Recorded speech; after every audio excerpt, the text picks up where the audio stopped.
All right. Taking a look at the right lineup we got here. Borgum, Dispenser, Dubstep, Jesse Vat. You know these guys. And Wits, of course. They just cemented their place in history for the Philippines. The entirety of it, Philippines has been long a region that has struggled to compete against its, older brothers who have been more established in the FPS scene. Thailand, Indonesia. And it culminated in this head-to-head that we have here, Jesse Vash and Divai. With Jesse Vash claiming so many great rounds, which sets the stage for this amazing head-to-head that we're going to be having later with Jesse Vash and Divai. Yeah, I mean, taking a look at these two initiators here, truly world-class. Judging from the ACS, Divai has a huge advantage over Jesse Vash, but judging from Jesse Vash's performance earlier on today against Alter Ego, I mean, he was absolutely on fire. Perhaps we should take these numbers with a grain of salt here as we head into the map selection, Azrai. Remove Icebox. Well, never mind. It's actually a best of 5. So the only thing that they did remove is Haven, which is arguably... No. Yeah, so we already know what it is. Looking at these selections, there is going to be a map here that will definitely be heavily favoring PAPERREX. So is Bren prepared for that? Did they, not forget that after qualifying, winning that lower bracket finals, they still have one big honcho to take down PAPERREX, because this map selection, at least for the Icebox map, not having Haven anymore, seems a little bit sided to the PAPERREX roster. I am very worried here for Bren. Look, if we look at the map picks, they're very much PAPERREX map picks here. The first map bind, that's Bren's insta-ban, right? We don't even get to see Haven, which is like the one map that Bren can constantly rely on. And all these other maps are a little bit shaky. But with the form of PAPERREX lately, it's looking like more and more it's going to be PAPERREX to take the series. Yeah, again, very concerning. Coming in from that map pool alone, Bren will definitely have their work cut out for them, guys. But, I just want to ask you guys, what do you think is the win condition here for Bren? Azrai, I'll start with you. Ilshado, you can chime in after. I mean, judging from their performance against PAPERREX, that didn't go a full, best of 5, sure. But we had a little bit of a sample size from there. I think the answer was already in the interview, or the words from Dubstep during that interview. It's them not really overcomplicating things and resetting themselves again. Again, you heard how Dubstep mentioned that they were talking about with their psychiatrist, and that really helped them out, kind of reset and refocus what they really need to use moving forward into these matches. And maybe just that is enough for Bren, because yesterday that did not look like the Bren that we were so used, and that did not look like Bren that won this decisive best of 3 against Alter Ego. So maybe this is a different day and a different Bren that we're going to be seeing in this best of 5. I think it has a lot to... It's a very big statement that they already have a psychiatrist they can actually go and talk to. These things are a big sign of developing esports infrastructure in any region. That's a very good sign here. And that's going to help keep their momentum going forward, especially in very trying times like these. And that's, for me, the win conditions here for Bren Esports. If they can hold on to that mental, if they can keep track and they can keep themselves in check for this entire series, and tactically speaking, if they can take away bind. That's going to be the most crucial map here. Map number 1, I think it's going to tell a very big tale on how the rest of the series is going to go. You know what, guys? We're going to head straight into our predictions here. It's time. It's almost time. Azrai, I'll start with you. Illustrato, go next. I'll cap it off. I might be called a traitor for this, but I will say 3-2 in favor of PAPERREX. I think Forsaken and Divai are in the peak shape of their performance, and I think that this map selection is heavily favoring them. We saw not only in Icebox, but also in Ascent, that they can definitely outmatch Bren there. 13-1 is a big margin coming in from yesterday, and even though I did say that Bren might have been able to reset themselves, there could be PAPERREX while looking fat and plumpy going into this best of 5. Plumpy. I do think here that it is going to be a close game, especially with the victory that Bren have just taken. When Bren have nothing to lose, this is when they play their best. Just like what happened to them here earlier. They just become unlocked. So I think they're going to take this in a 3-2 victory here, despite the maps really not favoring them. I think they're going to find that magic playoff mode and take us 3-2. You know what? As for me, guys, I know that some people prefer the stats, some people prefer the magic, the Bren magic, or perhaps the PAPERREX magic in this case. But as for me, I think it's going to be 3-2 in favor of PAPERREX. I think Yesterday's performance was just such a clear statement, but then again, Bren has the momentum on their side. They're pretty much on fire, riding off of that victory. The momentum is there, but PAPERREX, man, kind of built different, it seems like, for me. So, guys, it's time for the grand finals. We're here at the end of the road with 2 of our representatives secured. It's time to go to our casters.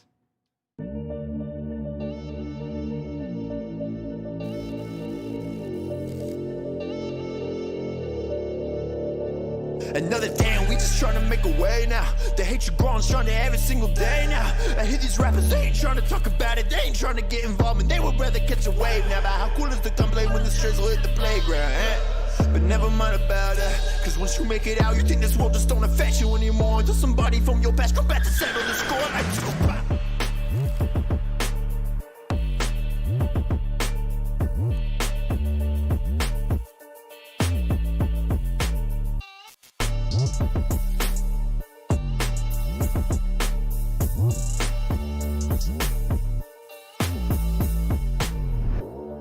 Watching, and we just watched, witness on cam, Forsaken and Dubai have For the clutch here in these moments. NTK is just going to be running around, but he's backing up.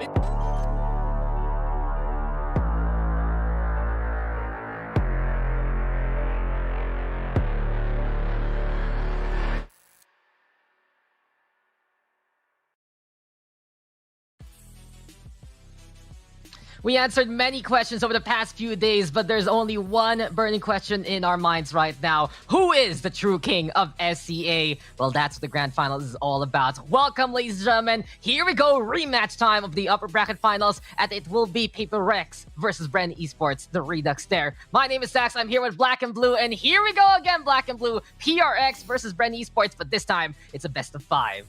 I think it's only apt that we're going to get a rematch of the lower bracket final, the upper bracket final, rather, yesterday. And what a match to get going. Yesterday, well, it started off really tightly contested in those opening 2 maps. Third one was a bit of a wash, but when it comes to a full best of 5, well, I don't think that's going to be the case here anymore, Dax. PAPERREX, they are looking like the best team in Southeast Asia, but we do know that Bren Esports, even with a deficit like that, even with the clouds looming over their heads, they can come back and make things a lot more scrappier than you'd ever expect. So, how is this one shaping up to be, in your opinion, Mr. Dax? Well, the first things first is it's going to be shaped up in the way that these 2 teams are going to Berlin. Let's get out of the way first and foremost. PAPERREX is going to go to Berlin. The rest represent the SGMY region. In the meantime, we also have Bren Esports of the Philippine region going there, as well as the SCA representatives. But looking into the map pool itself, first things first. Yeah, PAPERREX getting Haven out of the map pool is actually going to be a big sign. Not only does Bren Esports love that map, but PAPERREX, they're great at every map, but less so at Haven from their previous experience so far. And looking into the pool itself, you got Bind for that first map. Split gonna be there. And interesting enough, PAPERREX whipping out that Split early on, which is usually the Bren Esports ban instead. But again, Bren, they're so scrappy, Black and Blue. They pick Icebox yet again. They really want to challenge PAPERREX. And I've got to say the same thing about PRX. They picked Breeze, which they lost last time against Bren Esports. And it does feel like that at the very end of that one, Ascent, it's just poetic, truly. PAPERREX dominating Bren Esports last time. Bren Esports beating Alter Ego to make it to Berlin. And if we do go the distance, go all 5 maps, it just feels like it's going to be a full circle experience here for SCA. I mean, there is that caveat that Haven will not be coming into play for this full best of 5. That's the one map that Bren Esports needed, but we've seen some great performances from them on all of these maps in the past. Ascent, yeah, people are kind of looking at Ascent and only like looking at the most recent of well, performances from them, which was actually today, but more people are looking at what happened yesterday, more importantly over anything. And you know, PAPERREX and Bren Esports, this is a matchup that has happened even before this C Challengers Stage 3. It happened in Stage 2, wherein PAPERREX sent them down to the lower bracket. Once again, it happened yesterday. PAPERREX got the better of them. Now, though, will third time be the charm for Bren Esports? The embers that they've been adding to the fire here have been consistently burning brighter than ever. They've been taking every step forward, and for Bren Esports, well, this is the biggest and most prestigious accomplishment that any FPS team from the Philippines has had, and I can guarantee it. I've been following FPS for all my life, and this is the biggest accomplishment so far, but the job is not done yet. We still have the grand finals here, best of 5 against one of the biggest teams, one of the biggest powerhouses of Valorant in Southeast Asia, and they're going up against arguably the best player in all of C in Forsaken. This kid is prime time. He's paving a new way for the Valorant scene. They're paving a new name for himself as well, but so are Bren. They're a team that has had many accomplishments in many other scenes and titles, but none yet here in Valorant to this extent. This is the biggest stage they have been on so far. It's a big accomplishment already for both of these teams, but they know this is only the beginning of the final road to Berlin. Yeah, big accomplishments for big orgs. Look at Bren Esports and PAPERREX. The organizations is right behind them. All the support that we know and love. Just making sure that the teams are prepared, ready, taken care of, given the best kind of equipment to play with. And at the same time, listening into the Bren Esports interview a while ago, just that extra little bit of that psychology, I believe. They had a psychiatrist there. And really, it just proves how much SEA has grown. That it's no longer just having those computer shops or just having a house for it. Everyone is taking this as seriously as possible, and SEA has truly grown to be world class, and the two teams we're going to be sending to Berlin have to be at that same standard. But only one can be the king of SEA. Will it be PAPERREX or will it be Bren Esports? PAPERREX, though, they made such a good case for themselves in the upper bracket, especially in that finals, dominating Bren Esports 13-1 on the final map. You mentioned Forsaken, especially. If you look at the stats on this guy, not only does he always get double-digit kills in every single game he's played so far, but at the same time, there was that one series where he had a 49% headshot percentage. 1 out of 2 bullets. Every 1 out of 2 bullets, it would hit a head right there, right then. Get the ding, get the takedown, and Forsaken has just been absolutely incredible. But the whole PAPERREX roster, there's always something to say about them. You got Benkai just saying bye-bye to anyone he sees. Divine, in the meantime, the flashes are just so strong. Mind Freak, classic kills out of nowhere, and the Shiba darts truly so good with the intel and the lineups. For Bren Esports, though, on the flip side, it did feel like that they were back to their form there, Black and Blue, against Alter Ego. It did. It really did. I mean, looking at things on Bren Esports' side, especially on Ascent, the final map of that series, eventually, we were kind of expecting it to go to Bind, but when it did go on Ascent, we were kind of worried for them because we just saw what happened on PAPERREX's side, but then there is that caveat that no other team aside from PAPERREX has been able to even get a map off of Bren Esports, so it might just be their kryptonite, and in this case, the Supermen of Bren have been undoubtedly indestructible, but PAPERREX has been their biggest foe so far, the biggest, most baddest team they've ever went up against here in the whole Valorant Challenger stage. Even before this, even past that, it has been PAPERREX has been their biggest, competitors. But as you talked about things there, for Jesse Vash to get that confident game under his wings a while ago versus Alter Ego, that's really going to help him coming into this match. We saw yesterday that for the side of PAPERREX, they were really good at shutting down the backline of Bren Esports. It was kind of, a lot of the front line, Dubstep making plays and everybody kind of working around that, but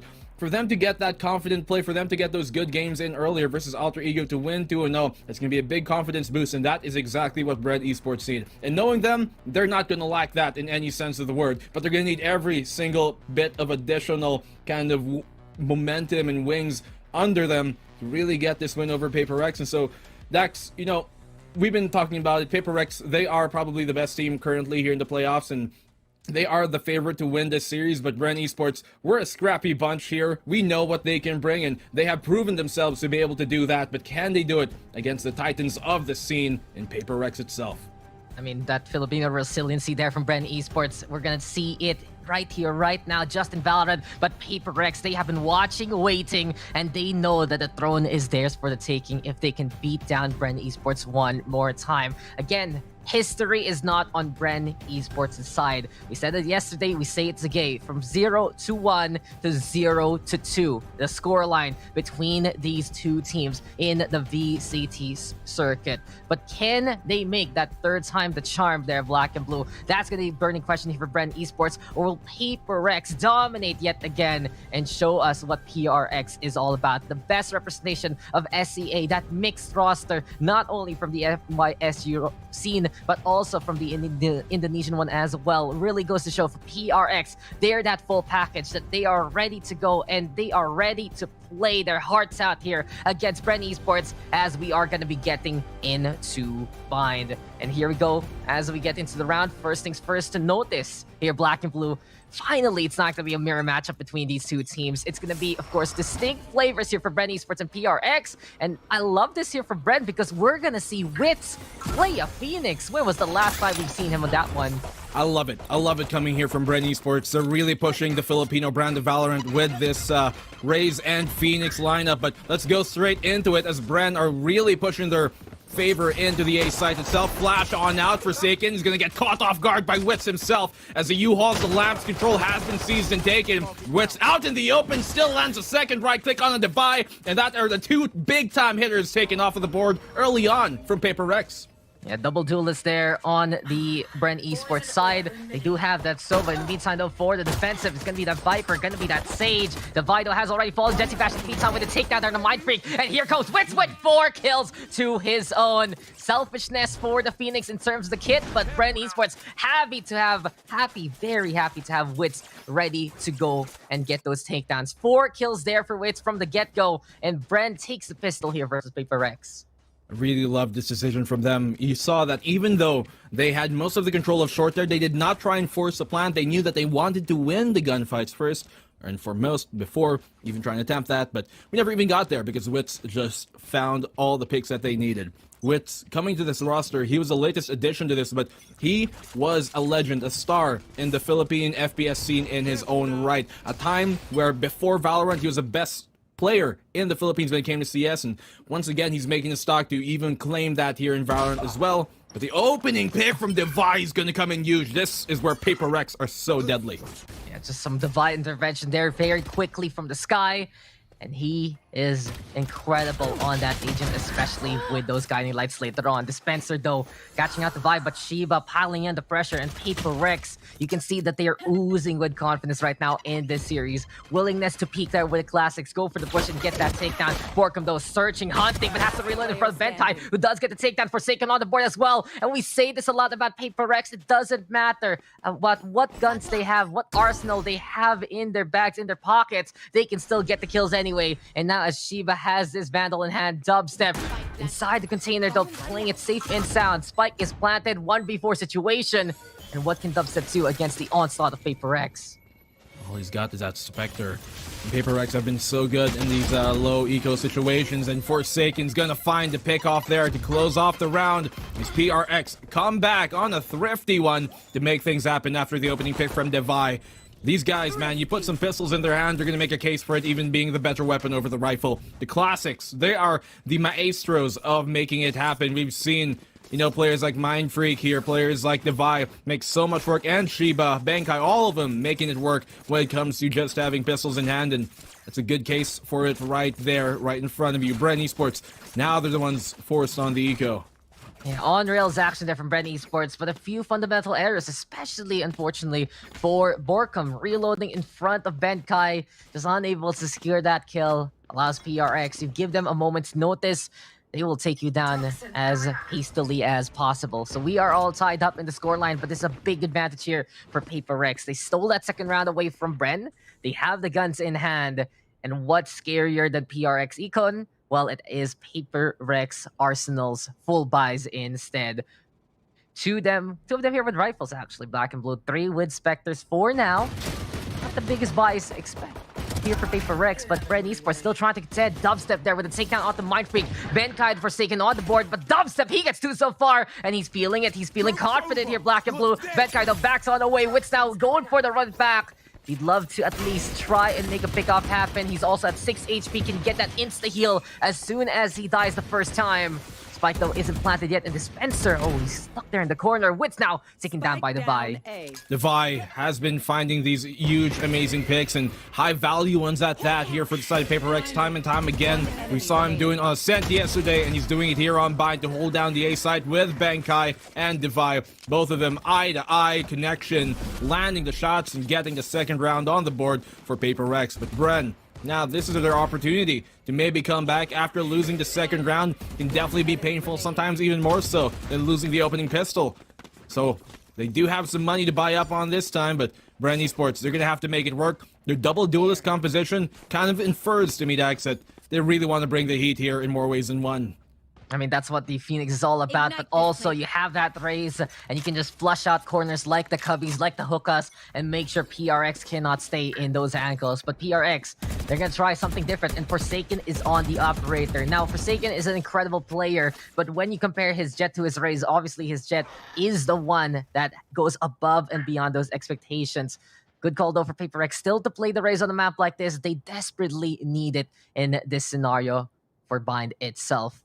And Forsaken, he's going to be a stellar shot regardless of the agent he's on. And he's waiting for anyone to come. Bren Esports now waiting at the wings, playing patient, knowing that their speed here isn't going to help them out in this round.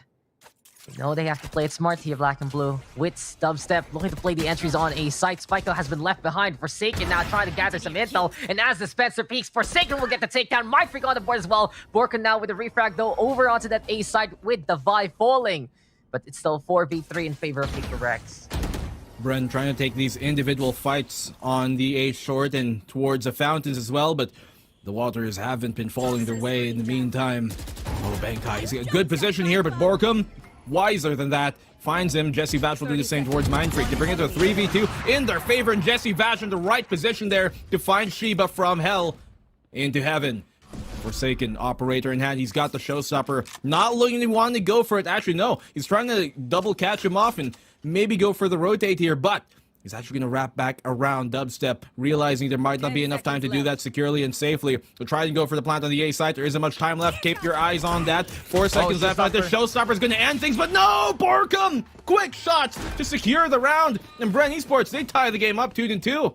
It's just that audio cue. As soon as Bren Esports hears the showstopper, hears the blast path, it's already Borkum knowing to keep an eye out on that APC, and that's just as easy as 1, 2, 3 for him to get that takedown. Forsaken, though, making that operator count early on, but Bren Esports going for that A take immensely. Dubstep, he tried, he ran for it, and he wanted to get in cover, but luckily for the raise of Bren Esports, you have Borkum there to protect him and protect the round for their side. So it's 2-2 now. We are all tied up yet again, and this is the matchup that we expect from these two teams. Remember map number 1 and map number 2 of Bren and PAPERREX in the upper bracket finals. That was the standard they were playing on. That was the standard of how close these two teams can be. The question now is, will PAPERREX be able to dominate yet again, similar to that map number 3 last time, or will Bren Esports have the answer this time and just keep on competing in this series? In this round, though, it's PRX on the board there with 2. Good start here for PAPERREX. Wits and Dubstep do go down. And without the duelists here, Black and Blue, there isn't that sudden impact here from Bren Esports. They've been really good at trying to shut down the opening initiations coming here from Bren Esports on their duelists. Now, Mindfreak, they're on the shoulder peak. Let's get some information. Borkum, be careful here as Mindfreak is also trying to spam him out. Bankai, rather, and he's going to find that frag. And so Jesse Vash will get the trade off in Mindfreak for the meantime, but they're pushing this very heavy-handedly. Jesse Vash, he's not going to be able to stop him from doing what he wants. And Forsaken, throwing him out to the wings. It's all on the dispenser. He's going to need a 4K to make this happen. They now know where he is. You can expect that Forsaken is probably going to peek him from that shower's position. Viper wall is up. He's completely blind. And so he will be taken down as such. 2-3. PAPERREX take the lead back once again.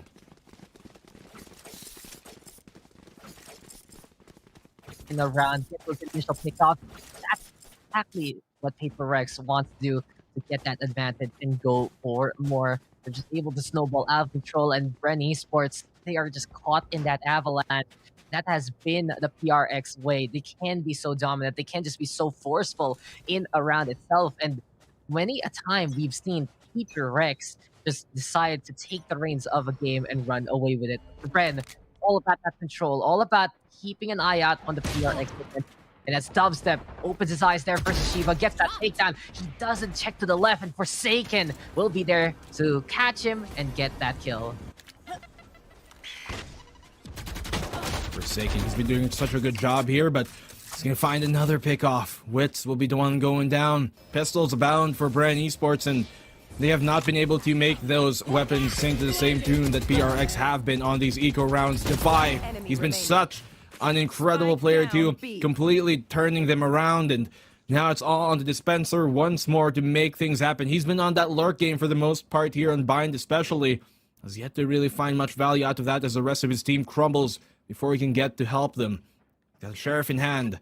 I'm not sure if he's going to be able to make this one happen. He has yet to really... Actually, the whole of Bren has yet to really make one of these clutches happen against PAPERREX here in this matchup today, but we're only in round 6, and so all hope is not just lost yet. Spencer, if he can get a kill here, then he should have his ultimate coming to the next round, and Bren Esports are going to have a lot to play in for contention. He does find that pick off on the Forsaken, which is a big pick off for him, but Spike is all the way here towards long, and when he does cross, Devi should have his number. Although Dispenser, we know he's really good at these situations. Finds the information. Devi now spotted out, almost wins the fight, and he will. Devi will get the 3rd kill of the round for his sake, and PAPERREX extend their lead now to 2. Yeah, Devi, they're having Dispenser's number, and if you actually know a bit of the history between these two players, Devi has always been a thorn on the side of Dispenser in terms of that gameplay. Back in the CS days, they would compete against each other, and here and now in Valorant, it's the same old case. And it's a bit of a problem actually for Dispenser. With PAPERREX knowing especially how he plays that Sentinel role, how he plays in general, it does feel like that's when this player can get neutered on the side of Bren Esports. And it's interesting, right? Because for Bren, they have this distinct playstyle, unique from one another, but they all coalesce to make it one beautiful Bren casserole. But at the same time, if PAPERREX knows how to dismantle those pieces one by one, bit by bit, and really isolate and eradicate the opposition, it feels like that's where PRX can destroy the Bren Esports teamwork framework. But here we go, Dispenser now catching out Shiva off to a good start. Devi now gonna get called out by Dispenser, getting retribution from the previous round. And then Forsaken now playing the teleporters. We do get some backup alongside him with Mindfreak there as well. But Forsaken, he catches out Dubstep though from the grave, killing Mindfreak with the paint shells. But it's still 4v2 here in favor of Bren Esports. Now then, Forsaken trying to get to the hookah, but Dispenser still waiting, watching, and getting another takedown. Everything left to Benkai now. Planted. Well, he goes down to Martyr at the very least there, Dubstep. Able to bring down one with him to the grave. He shall remain. It's all on the Benkai, who's been very, very keen on these clutches. Him and Shiba have been doing so much when it comes to these 1vx situations for PAPERREX, but Dispenser will not let it get out of hand. He has been in those 1vx situations 2 times in a row now, 2 rounds in a row, but this time he gets a quad kill for himself. Get that confidence under his wings, because this man is going to start to take off if you let him. Getting the 3rd round now here, as he got 6 on the board for himself. Bren Esports got the lead down to a single digit, and if they can win this round, then PAPERREX are going to be in an economic situation that is quite unfavorable. They're going to have to go on the eco buy, and at that point, Bren can start to take the lead, but they need round number 8 to make that happen. I mean, the biggest deal right now is how more of a team Bren Esports looks compared to the upper bracket finals. In their matchup initially versus PAPERREX, it did feel like for many a time there that it was the Dubstep show, where Dubstep was just carrying his team and more, getting multiple takedowns. But now, Bren Esports, the takedowns are scattered on the round, everyone pulling their weight and more, making sure that this is going to be a Bren Esports 5v5 versus PAPERREX. And it has helped them out immensely to keep the scoreline close for PAPERREX. Now they're going to be playing the aggression here on the defense. They're pushing through that B main. Is Jesse Bastion Witz still on the board? Devi, in the meantime, catching out Witz, but Dubstep does find the answer. And Borkum now playing patiently. Shiva and Devi were not ready for Borkum at all. And that's his time. That's his hunting ground. And Bren Esports are able to equalize. That is what they are so good at, Bren Esports, when, you know, initially they kind of were going a bit more aggressive and they realized, okay, it isn't working out, and that recognition is a hallmark of a good team. And so they're like, okay, let's try and play things a bit more passively. Let's kind of bait PAPERREX to want to make a play themselves, and that they did, that they shall, but that we will not let them successfully complete. And so, great reception on that push from Bren. From the side of PAPERREX, when PAPERREX pushing that short side, they were like, okay, so all we gotta do is wait now, pull out the Hunter's Fury, and try and punish the aggression here. Basically, in fighting game terms, that was a whiff punish, if anything. But Dubstep, he's not gonna win the fight versus Shiba. Somehow, across all of that, he still wins it, and Benkai as well. Man, PAPERREX is so good on these eco rounds, Dex. That's the thing. No matter what, PAPERREX can compete. Bren Esports pretty much the same thing. Forsaken though now with a showstopper, but you have to look at these rounds in a round-for-round basis. There's always a possibility for either PAPERREX or Bren Esports to take it away from the opposition, and PRX are proving it now. This is an eco round, as you mentioned. It's 3v2 though in favor of PAPERREX. Jesse Vash though, he's stepping on up, and Benkai will go down. 2v2 right now. Wit's caught in the crossfire, and it's up to Vash here, but Forsaken! Just all hail Forsaken. Again, and again. Always lethal, always accurate. And it feels like he's just gotten out of that shadow. He's made a name for himself. And how many times do I have to say it? He always gets double-digit kills in a map here in the playoffs. And he's already there after these rounds. Black and Blue, 13 kills for Forsaken. He shall never falter. Forsaken himself keeps everything going for PAPERREX, even when all hope seems lost. But great opening picks once again from Shiba and Benkai. They have been so good on these eco rounds, just landing their shots, and they know how to play the pace. It seems like when the going gets tough, PAPERREX gets rough, but Dispenser finding the frag here on the Shiba. A great retaliation from him coming from the previous round, and now Bren Esports do have that one-man advantage, but still, the discipline for them to try and take things slowly. Forsaken is pushing all the way from behind him. I'm not sure if you're going to catch him out, but Benkai shutting Dubstep down in the air like Duck Hunt, not even letting him to stick the landing. The flash coming out from Witz. He's got the ultimate out here, but not finding much just yet. There we go. Lockdown now going to be the call. We have the Naswarm into play. Bren Esports, though, in the meantime, looking for that space and more. But PAPERREX, they're breathing on the other side of the wall, but they do have to respect that Dome of Doom, and they have to get on away. Benkai, though, unfortunately, he will get detained there. Dispenser now looking to hunt down anyone who still has their hands up. But the Vi, smart play there with Trailblazer, at least fending off the opposition for now. Mindfreak, though, keeping an eye out. Borkum now will get spotted! And just a mind blower there from Mindfreak. That's going to be the first one for the side of PRX on this retake. Wits in the meantime by the lamps. And Bren Esports trying to keep an eye out. But Benkai from above. Jesse Vash will go down. And Device looking to play this lamps part here. Mr. Black and Blue, he wants to go on in. But Dispenser will deny him. 2v2 now. Benkai, though, with 3 so far. Dispenser with 3 as well. And it's going to be mano-a-mano. Who can stand tall and proud? It's Dispenser getting the quad, throwing PAPERREX away in this round. And here we go. It's another tied scoreline. This is the Bren and PAPERREX experience that we know, love, and expect in a matchup like this. This is Dispenser having himself a jolly good game, because this is the thing about both of these teams, Zax. Bren Esports and PAPERREX, they're all a all-star lineup. On the side of SGMY representing different regions, you got Indonesia representation from that side too, and PAPERREX from that organization, and for Bren Esports, all from the Philippines, but all 5 of them are legends in their own right, and they all banded up because they knew that they were better together more than anything. And so making that look real for the meantime, PAPERREX on an eco situation here, kind of a mixed buy. They got like maybe what, 2 real rifles on it. They got the Guardian, they got Shotty too on Mindfreak, and Benkai's got a Spectre to bring into it. So they're gonna have to take some close range engagements. Forsaken though, taking down to 5 HP. A single bullet will do him on in, but this Viper's Pit holding on by Benkai can be detrimental. Dubstep trapped between a rock and a hard place here right now, but the Witch is gonna try and buy him out to some safety.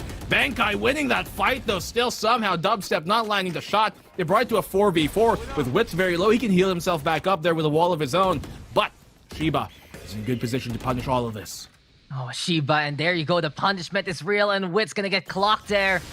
Fine pickoff by the Sage from above, and PAPERREX. They know how to impose here, Black and Blue.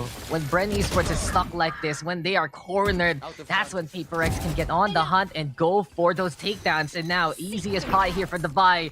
He finds Jesse Vash busy with the bow and arrow, gets that takedown. Dispenser and Borkum, though, they are navigating through that B side. So good rotation from Bren Esports, but still, PAPERREX, they know how to get in the way.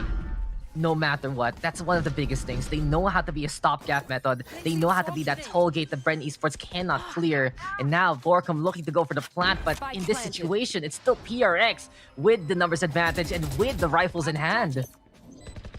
2v4. Mindfreak has that Cosmic Divide too, but I don't think they're necessarily going to have to use it here. It's on the Dispenser and Borkum to make it happen. These two legends of their own respective scenes has tried and time again made it work. Borkum's gonna get the one pick off here, but Devi's gonna shut it down, not letting him get any more. And so will Dispenser be taken down by Forsaken himself. 6-5, PAPERREX. We're going to another almost even scoreline into the second half. as we move into the final round of the first half. It seems like Bren Esports are maybe looking to tie this game up 6-6. This is exactly what happened on the opening map of the last series when these two played against each other in the upper brackets yesterday, Dykes. We had like another, 6-6 going to that first half, and then on the second map, we were like at a 7-5, so nobody truly running away with the match just yet. But Bren, they're in a kind of an eco situation here.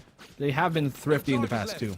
And that's why the title of King of SEA is contestuous here.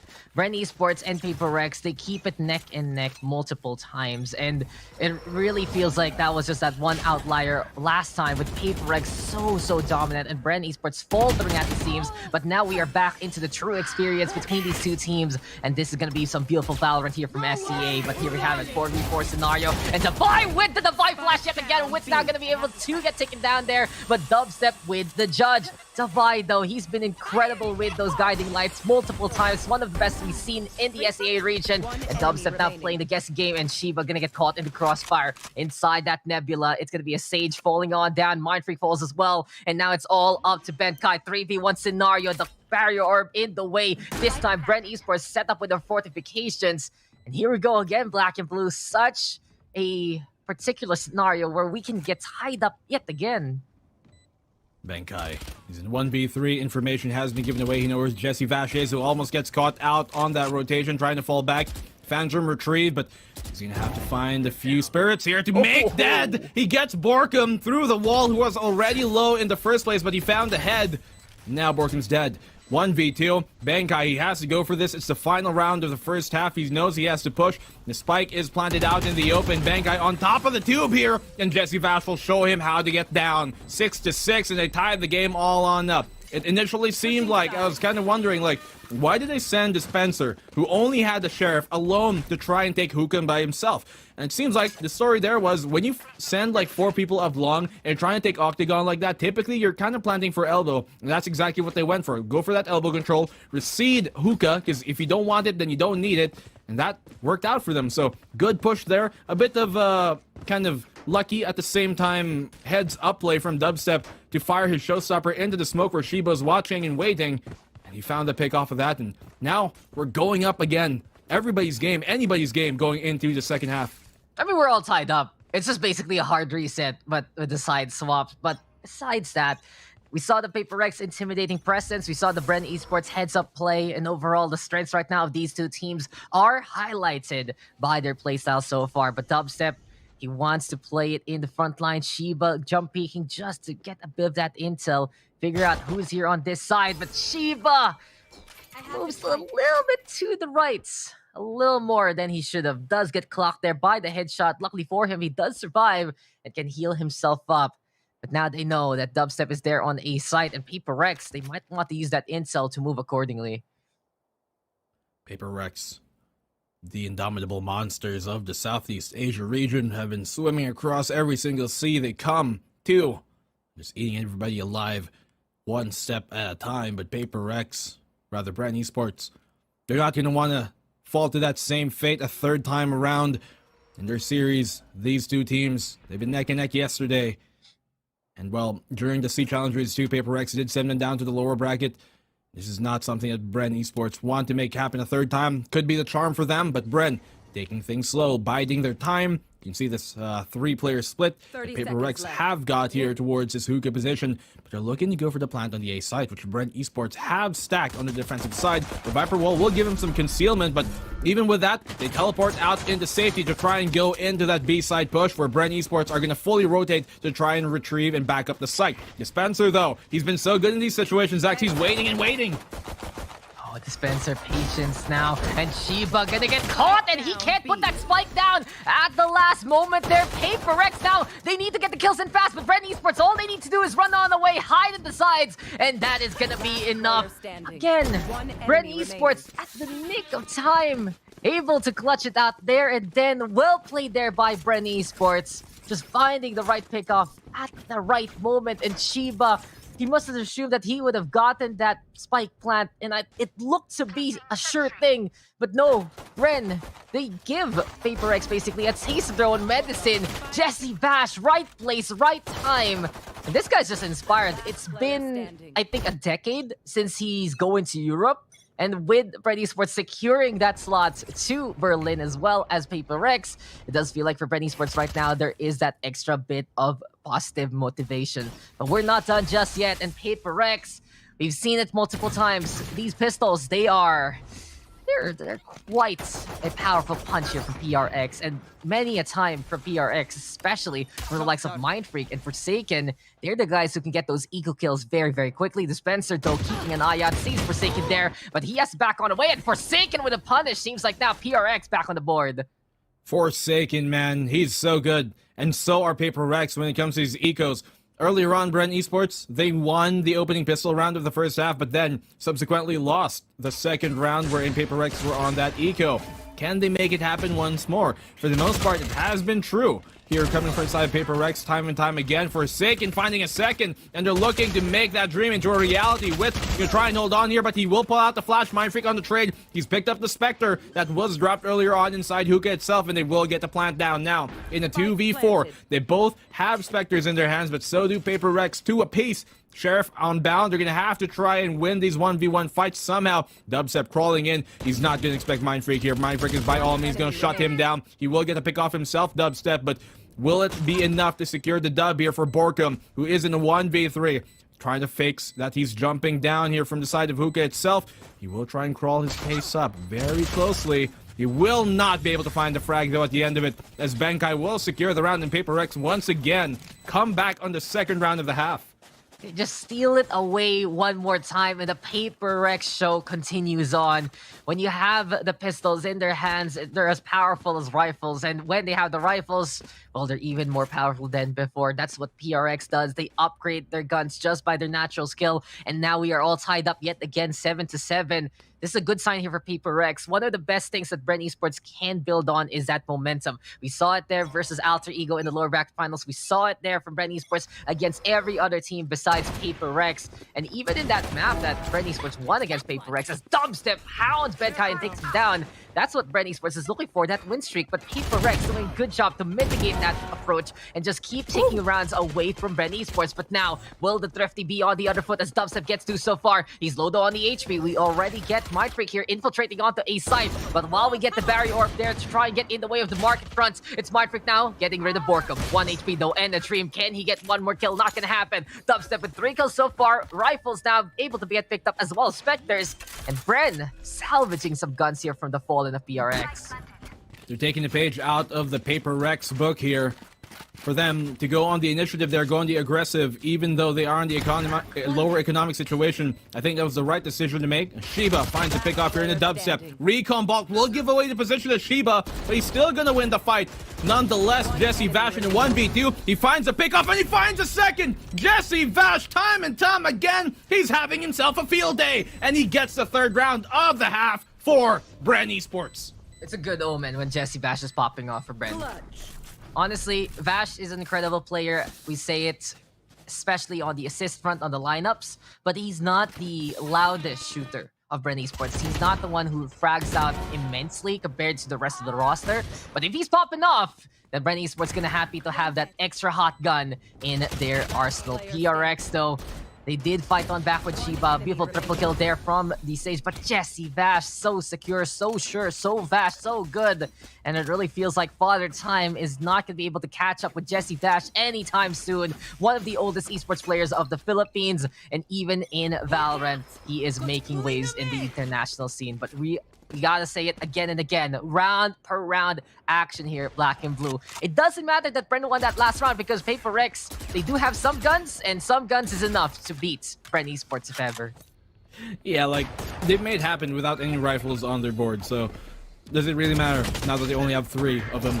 Borkum, though, finds that kill on the Benkai, which is a huge fake Benkai. He's been a rock here. He's been the glue for PAPERREX, honestly. Keeping them together, and he's been finding so much value out of his positioning, but this time for him to go down early. PAPERREX, that is a big pick-off for them to get Dubstep in return. Wits is going to shut down Forsaken, trying to peek from short. Those are two big picks from the side of Bren Esports. They have this 5-3 lead. They're trying to aggress here. Wits, even though they have the advantage, he's still wanting to make a play with his ultimate. Devi will shut that down for the meantime, but reconnaissance will give him away. The flank here, though, from Dispenser. This is where he's so deadly. On that Killjoy, he gets a lot of free reign of what he wants to do. And with that, he's going through the cave zone, not going through short itself. Gonna take the long route here, but the destination is one and the same. Borkum not able to find the pickoff, but Wits is there for the trade. Yeah, and there we have it now, as PAPERREX going to be going over to B site with a spike, and Devi will be flanking the Lurk instead. Lurk perhaps, which though does get taken out by the Guardian. And Devi there tapping down the head of the Phoenix. Dispenser, can he lurk against Devi? Eventually, he makes the access happen, and that journey of Dispenser, he makes it with a backstab, and he makes it happen by that A side. But we move the action to be here, Black and Blue, and Shiba now caught between two of Bren Esports. Can Shiba actually hold the line? Jesse Bass will deny him there. But as Bren Esports will get this round, they're going to be up by 2, which is actually a big indicator of their success in this tight-knit game. But in that last round, it's intriguing because Bren Esports, you mentioned it, right? Dispenser, he was going for the lurk. But if you notice when PAPERREX was waiting, they were actually looking around for that lurk. Like Devi especially, he was checking right, he was checking the south side. And for PRX, they're so hyper aware of the possibilities. If they get stuck, they're gonna look to at least punish anyone coming in from the flanks. But that time, Bren Esports timing it right and just getting the lurk on top of the PRX lurk. It's a lurkception, but Bren Esports, they come up ahead. They get 2 rounds in a row for once in this game yet again. And now, PRX, how will they answer back here, Black and Blue? It's been a constant back and forth between these two teams, Dax, and this is the largest lead that Bren Esports have had all game. With them not having that Sentinel here for PAPERREX, it just means that they have to keep their heads on a swivel, look over their shoulders, and not get too complacent. As Bangtai finds an opening picker on a dubstep, but Forsaken has been tagged by the Hunter's Fury. It is more powerful than your showstopper, Forsaken, as he does get the pick off and does deny that showstopper from getting much damage. But Shiba, he's got an ultimate of his own. The res coming here on Forsaken, keeping him back up online. Back to 5v4, and Devi with his flashes. They're so deadly. The guiding light is showing them the way onto the plant, and that they shall do. In the 5v3, the post-plant ready here from Bren to come in. And there he goes. Spike is planted, and PAPERREX have gotten a beautiful 8-tick now. It's such an advantage here for PRX, and Bren, yeah, they have to respect that, and they just have to back on away. So a quick PRX win. Dominance, performance, and that has been their tagline. Dominance personified. PAPERREX, truly, no way their gameplay is paper thin. It feels like they just are a cut above the rest in many, many scenarios. But at the very least, Bren Esports is a team that can contend with them so far. We'll see if that's going to be the result here for this matchup. PRX, though, they will be just 1 behind now. And how many times do we have to say it? PRX, 1 point. That's nothing to them. Being behind, that's nothing to them. They get the attacking win. They're good to go with the rifles. And we go yet again into another round. Another round here for PAPERREX, taking it back. And no team here, Bren nor PAPERREX, has let the other team get more than 2 rounds in a row. Look at that. You can see at the bottom of your screen right now exactly what I'm talking about. It's been a back and forth war here, a tug, a battle. None of them really letting things slip away, getting out of hand. Complete boxing match, if anything. This time, the boxers of the Pinoy side, Bren Esports, they're looking to make this game a bigger advantage than they already had, but PAPERREX potentially maybe being able to tie things up here. They've been able to do that time and time again versus Bren whenever they got the lead. But now with the showers control quickly seized here by Bren Esports, I like that initiative. The PAPERREX are looking for the short position instead. The lamps here. Oh, he does get the dink. The damage done on Forsaken, but not taken down. Dubstep able to find the follow-up here in the back. He finds a second frag on Shiba, and Devi will answer back as well. Forsaken, even though he's at 10 HP, not afraid to take the fight. They know Borkum here is in the showers, and on the door of the lamps itself, that is where he's going to be waiting. Excuse me, it will be Wits here on the showers itself, trying to aggress on Forsaken. The heal will come up on him, but Wits has got a different problem to deal with, and so he does. Forsaken answering back. It's a 2v3. He just fades away with that shot. People wallbang there, but an even better refrag from Forsaken. But this is now going to be low HP state here for both Devi and Forsaken. Forsaken's already gone, and Devi has to hit that emergency escape. But Bren Esports, They do have an inkling of the PRX tendency to take that teleporter in a pinch. I guess Divide right now, since he's all alone with 10 HP, he's going to be going for the save. And Bren Esports, the question now is, can they go for the hunt? Overall, though, this matchup, black and blue. Bren, PAPERREX, two incredible objects looking to face each other. Unstoppable force, immovable object. And in this scenario, Bren Esports will be winning the round, yes, but PAPERREX, when they get their momentum, that's when they're truly scary. And it's interesting, right? Because we talk about a lot of Bren momentum, but PAPERREX momentum, it's a little more subtle in a way. It isn't the flashiest. It just hits you, and then you're taken aback suddenly by what PRX can bring to the table. For Bren Esports, though, this time they're putting a good stop to these things. They're getting in the way of PAPERREX, and it's ironic a little bit that we're flipping the script here, that it's Bren right now stopping PRX from getting the paint train on. Might be an immovable object, both of these teams, as one of them are going to have to plant themselves down like a tree and say to the other, no, you move, because this is our map. For the meantime, Bren Esports, they have that 2-round lead once again. Dubstep this time on the operator. First time he's brought that out all game. This might be the chance to really make that happen. But PAPERREX, knowing that's a possibility, they try and take things a bit slower. Try and really use the information tools that they've got in their way to get all of the reconnaissance that is possible.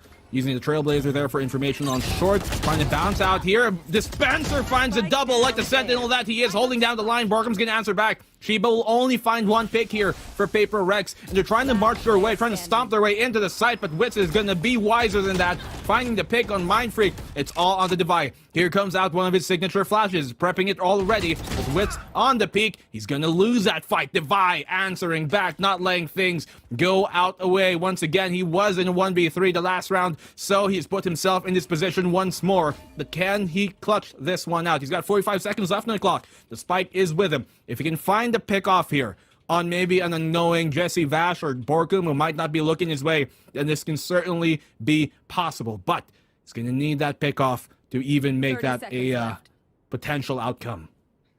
He didn't even need the flash. He just went for the peak anyway. But still, Bren Esports in a good spot here in 3v1. And Divide, this is the second time in a row he has to fend for himself. And PAPERREX, they're running out of rounds to give here to Bren Esports as that scoreline getting closer and closer to map point for the PH Squadron. But Divide, he does go on to the other side of the site, but Jesse Bash waiting up top the tower anyway. While Divide was aware, it's Jesse Bash who still gets the kill anyway, and Bren Esports now 3 ahead. And this is what I was talking about. This is a better showing from Bren compared to last time. It was the Dubstep show before. This time, it's that concerted effort, and it really feels like that they have the kills scattered on the round. And it really goes to show that the whole team feeling very, very confident after booking their ticket to Berlin in the lower bracket finals. But for PAPERREX, it's their first game in, so maybe little bits of those warm-up blues, but it did feel like from that second round and beyond, they were already ready to compete. But here in the second half, they ran out of steam on the attacking side. Divide, the only one who does get left behind in many of these firefights as the rest of the team falls in front of his face. And for PRX, they're going to need a little bit more of that endurance here on the attacking side, some survivability, because Bren Esports, they're just outclassing them so far in terms of those site holds. What's been very That's true bromance for you. Oh, there it is. The artwork that you can do with your daggers. Look at we're having a little bit of a technical timeout here, and yeah, considering the fact that it's extended, giving us a little indication that okay, we might be going into a break, or this might take a minute. So, for everybody who's watching at home, this is the perfect time to grab a little bit of a snack,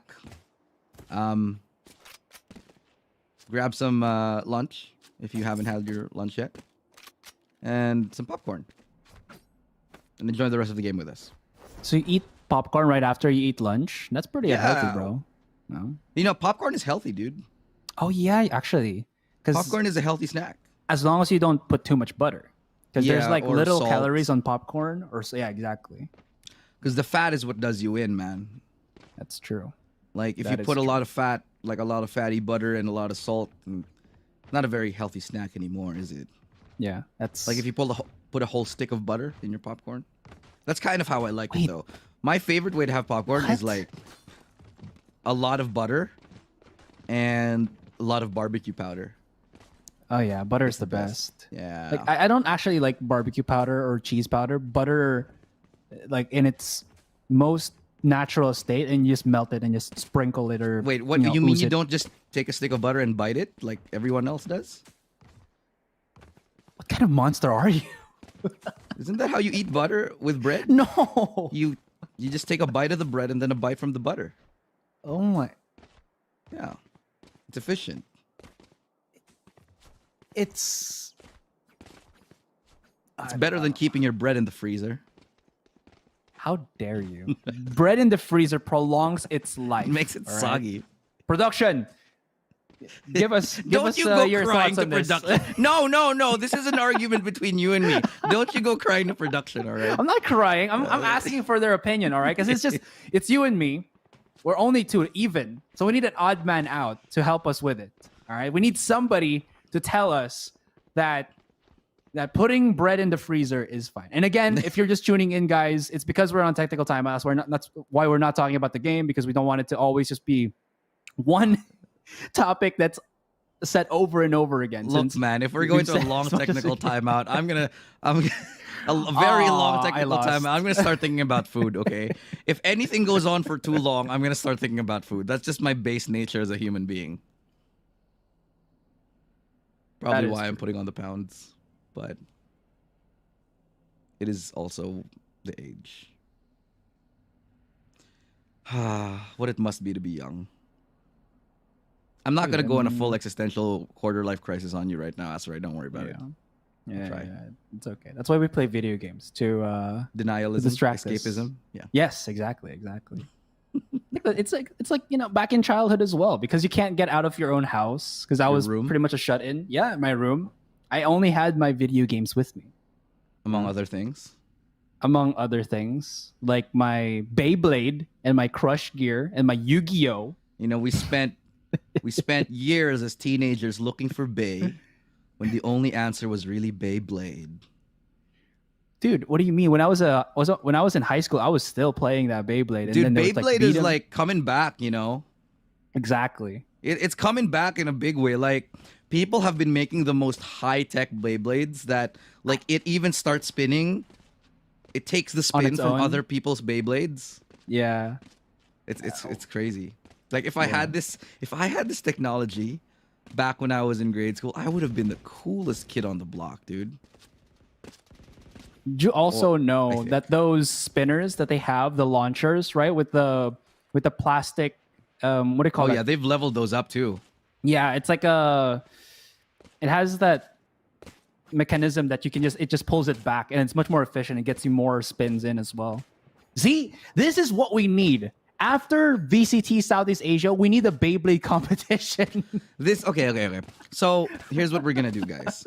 Now that VCT Southeast Asia is done, and all of us casters and a lot of the almost done, and a lot of the players, I think we should set up a VCT Beyblade League while we wait for the next big tournament. Yeah, Masters. There's a few days, I think, a week before Masters. And we could shoutcast this. That would be our job. Because we'd be out of a job in a day. You can shoutcast. I will join it. Wait. Oh, I thought I heard that. I thought I heard it. The time ticking on the clock, but it was a mirage. It was a mirage. A trick of the your mind. Imagination. Seems like we are going to be coming out of this pause in a few more moments, guys. So bear with us just a little bit. And if you're wondering who are these random casters that are talking about random nonsense and not talking about Valorant. We are look, man.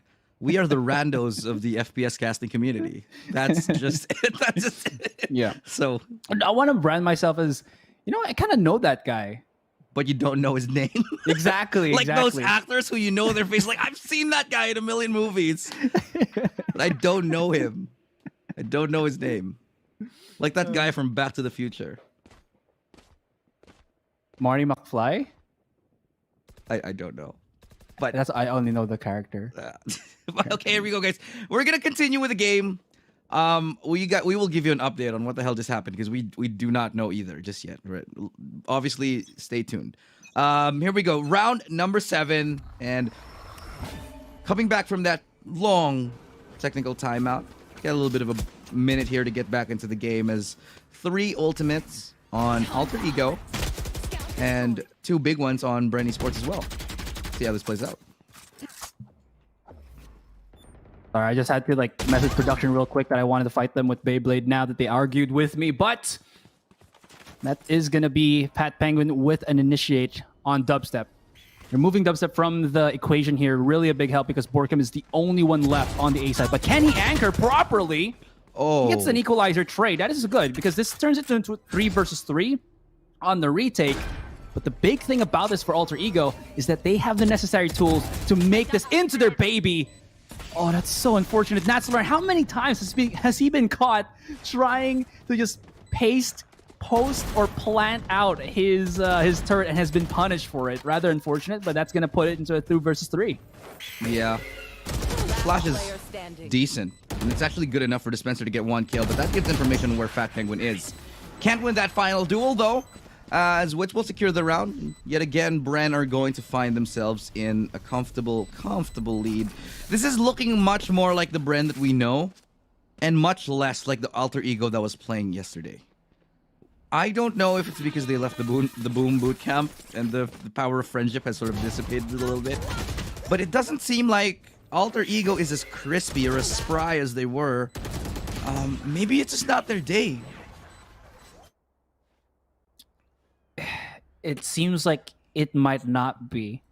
Again, that steam that they had might have all been expelled already from yesterday because they stretched, and I mean fought tooth and nail, clawing, gnawing, gashing, biting, just doing everything to keep themselves in this tournament. And they could still bounce back. But the big problem to this is it doesn't seem like it's going to happen.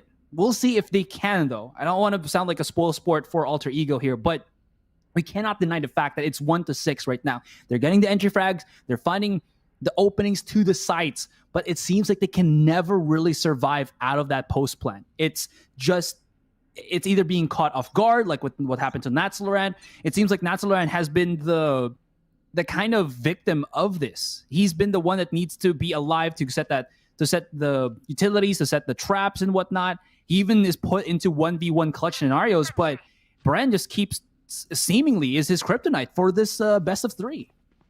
Yeah. But, you know, there's multiple kinds of kryptonite. Get out of my way. So that is also true, but yeah.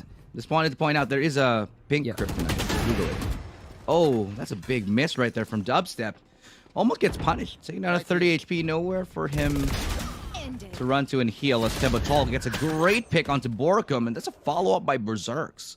Now that's the A side completely open and left unguarded here, but can they re-garrison themselves up here and manage to take it back? Berserks will miss those blades. That's gonna allow him a little bit of opportunity here with that dash out to secure some form of map control around this heaven area. It's a 3v4 retake, and with all these ultis coming from Alter Ego, best foot forward and moving forward as a region. So I wouldn't be too surprised yet again for us to be that sleeper region that will surprise players, surprise the foreigners, I'd say, and be like, oh, SCA can actually be decent, especially these specific people. Come on, the Patty Pan buff, everyone hyping up that guy from Extenden. I wonder if it's going to be the same experience perhaps for the likes of Forsaken, maybe Devi for PRX on Bren's side, Jesse Bash, Dubstep, but it just goes to show as we get back into the game, that's the action is immediately underway. Shiba there with a kill onto Jesse Bash. Dubstep though backs on out, decides to blast back one more time to get some altitude and peek in, but Benkai says bye-bye to Dispenser who plays that teleporter. It's 5v3, immediately PAPERREX off to the races and getting those takedowns. At this point, when Bren Esports sees that the economy for the side of PAPERREX is low, they kind of have to, I think, play a bit more disciplined and play a bit back and play those trades, really, because PAPERREX, when they are in these eco situations, they just lock in and go into a different gear, and it seems so difficult for Bren Esports to really counteract at the moment, and that's how they've been keeping it close. They have yet to really lose many eco rounds in this series as Wits finds a double. As the rest of PAPERREX are trying to flood on into the A site itself. Shiba has been so good on finding these picks, but dubstep, lightning quick on that flick. He lands the shot, and Bankai is going to find Wits to land to get the plant. He's got the Viper Spit here. He's going to use it, utilize it to its fullest degree, and try and get him some space to work around, but dubstep, he has an operator in his hands. Not the best weapon you want to be taking into a siege, into the Viper Spit itself. And Borken's going to have to try and find his pick off here, but no, Bankai gets the kill. It's down to a 1v1, Dax. Smart call here from Bankai. Viper Spit, especially against Dubstep right now, who has the operator. Perfect opportunity here for PRX. But Dubstep going for that fake, keeping an eye out, scoping on in. But now it's going to be the fall of the Viper Spit and the fall of Dubstep. Bankai says bye-bye to 4. And PAPERREX playing that tactically, playing that so smart. And surprise, surprise, I didn't even expect that Viper Spit to just dissipate like that. And Bankai took advantage of it. Just so unpredictable PAPERREX are in these low economic situations. When the going gets tough, well, they just keep on going. Through hell, through high water, never stop. PAPERREX seems to be the motto for them. They did finally make things happen once again on an eco round. That's like, what, 3 eco rounds now that they've won? It's insane for them to be able to do that so consistently. It's been a thorn in the side of Bren Esports all day long, and well, they're only in, well, the entrance to the garden that PAPERREX is putting them in. It's not the right one. He saw it. He sees the gun. Barrel. He's pinging. He's like, come on, peek him already with me. And dubstep! Exposed, spotted, isolated, taken down. He was wanted there by PAPERREX, and they will claim the bounty on that player. So it's 5v4 as PAPERREX keeps an eye open and keeps an eye out of Bren Esports and their movement around the map. They do have a chance here to go to that A site where Dispenser is waiting. But here for Bren Esports, they do have 3 ultimates here, Black and Blue. They have the run it back from Wits. They have that lockdown if ever for the retake of Borkum, ready with the Cosmic Divide. But speaking of the wall here, it's Mindfreak now setting up his own divide onto that A site. Beautiful stall though with the Gravity Well, and PRX are trying to rush on in, but they can't because of the utility. And as I say that, Mindfreak right now cashing out Wits. Here we go with Forsaken, turning on around to get rid of Borkum as well. And this is one of the best things PAPERREX can do. They play the angles well. Jesse Bash though, right place, right time yet again, but he can only get 1. And PRX always keeping an eye out, eyes wide open, senses tingling, and now it's a 1-round gap between these two teams. From 3 rounds of a deficit, now cut down to just 1, and Bren Esports are in a low economic situation once again. This could easily be an 11-11, Dax, and we have yet to see a really thrifty round from Bren Esports aside from the 1 that they gave us a while ago. Well, can they make that in a 2? Can they make it happen once more? Seems like here on this hookah position, Dispenser trying to peek things out early, but PAPERREX, they're trying to go the other way around instead.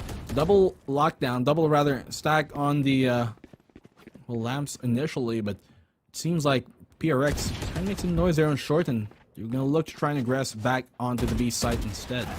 Yeah, and Bren has to back on away. They know that they're at that gun disadvantage, but last round, it really proves how strong PRX is, especially in those anti-lurk scenarios. Bren is a strong lurk team, but PRX, they're just so eagle-eyed in many of those situations to notice where Bren is moving on around. And that's what I said in one of those previous rounds in the first half. They're Black and Blue. Bren, if they time it right, they can make it work. If not, PRX will punish them. And now the punish is from Wits. He does get a takedown there onto Forsaken and uses the run it back just to survive for the round. I love that there from Wits because he knew he was caught in the blast ranges of the paint shells. And now Shiba playing up top parkour. And Wits gonna go down a second time, this time for good. Spikes planted. It's 4v3. PRX and Bren Esports showing how tactical they can be. Some smart plays from them so far. But Divide now catching out Jesse Bash. And dubstep here by the market. He's picked up a rifle, but he can't pick up a kill. Bankai there to see him and sees that it's all tied up 11-11, and we have wished for a close series. We have wished for an incredible matchup, and Bren Esports and PAPERREX do not disappoint whatsoever. A good heads-up play there from Wits. You rarely see that, to do that so decisively, to pull out the run it back just to survive, but in the end, it was for naught. There's nothing was really found out of value after that. He did go down eventually, soon after, and Bren Esports now. The game is tied on up. This is pretty much do or die for them. If they lose this round, then PAPERREX are probably going to run away with things. PAPERREX, because of the 3 rounds straight that they've just won, they can buy up into the next one, into round number 24, the final round of regulation. And so there is still a chance for them. PAPERREX in the better seat right now at the moment. But Bren Esports have made that magic happen. Tingling at the toes and the fingers right now as the push coming here towards the B site. Here comes the Seekers out. Showstopper will not connect on much, but that Nano Swarm is melting. Forsaken down. He's down to 75 HP. Dispenser here on the side of the elbow. Jesse Bash trying to throw his own out, but cannot land anything. The Seeker's going to tag on to him, but Dubstep's going to find the flank. He's going to find the frag on the Blind Creek as well. How does he do it time and time again? Shiba getting that kill on Dispenser. It's down to a 4v4 Dex. Pressure there to Jesse Bash, though. The Seekers of the Vi somehow, some way getting close to him. But in the end, it's a hard reset here for both teams, as now it's going to be PAPERREX teleporting yet again and moving their location to that A site. Shower take right now, but at the same time, we already have the stations ready here for Bren. Dubstep keeping an eye out. Forsaken looking for the peak. Backs on the way incredibly. And that's one thing Forsaken does so well. If he knows that it's not going to be a one fight immediately, he backs on out. But Dubstep, this time he wins the duel against Benkai here. PRX has to respect the space that Bren Esports is buying for themselves. But PAPERREX, they're running out of time here, black and blue. And Borkum now into the corner. Forsaken will go down, and here we go again with the teleportation. Shiba with the resurrection on the Forsaken, and he does get rid of Dubstep as well. But can PAPERREX hustle to that B side? Oh no, the spike has been left behind, and now Wits keeping an eye out at the right place yet again at the right time. And that's gonna be the round there. Bren Esports, another round where they found a crucial kill, and it's just poetic, I gotta say, also for Bren, that they're winning some of these rounds in a way that they lost in that last series. They got caught in that Ascent map, tried to put that spike down, and then suddenly Benkai shows up to destroy the spike placer. And in this situation, not only did we see that spike deny from Bren Esports, this time they do it even better by getting the kill right in front of the teleporter. And PRX, they committed that resurrection looking for the beat take, and then they realized that that spike was left behind. So Bren Esports now on map points. Can they get map number 1 and hold their map pick against PAPERREX? They were scrambling to get into the TP, but in that chaos, the confusion setting in, they dropped the spike and didn't even realize it till it was too late going through the TP. Unfortunately for them, it's a one-way trip, and in this case, Bren Esports are a round away from taking this map and potentially getting an even bigger step closer to that grand final slot. But now here on the flank, rather on the rotation coming from PAPERREX, they keep the spike there towards the cave to make sure it's going to be safe for the meantime. Do not want to forget about it a second time. Now the flash out here on the showers. He has to know Dubstep that they are right around the corner. He's got his showstopper to apply here, and so does Borkum on his ultimate. Nobody else on either side is anywhere near close to getting their ultimates up here. Maybe if Benkai can get a triple kill, then he can get that Viper's Pit up online, but for the meantime, economy of the ultimates and abilities heavily in the favor of Bren Esports on the defensive side. PRX on this B side push, Dex.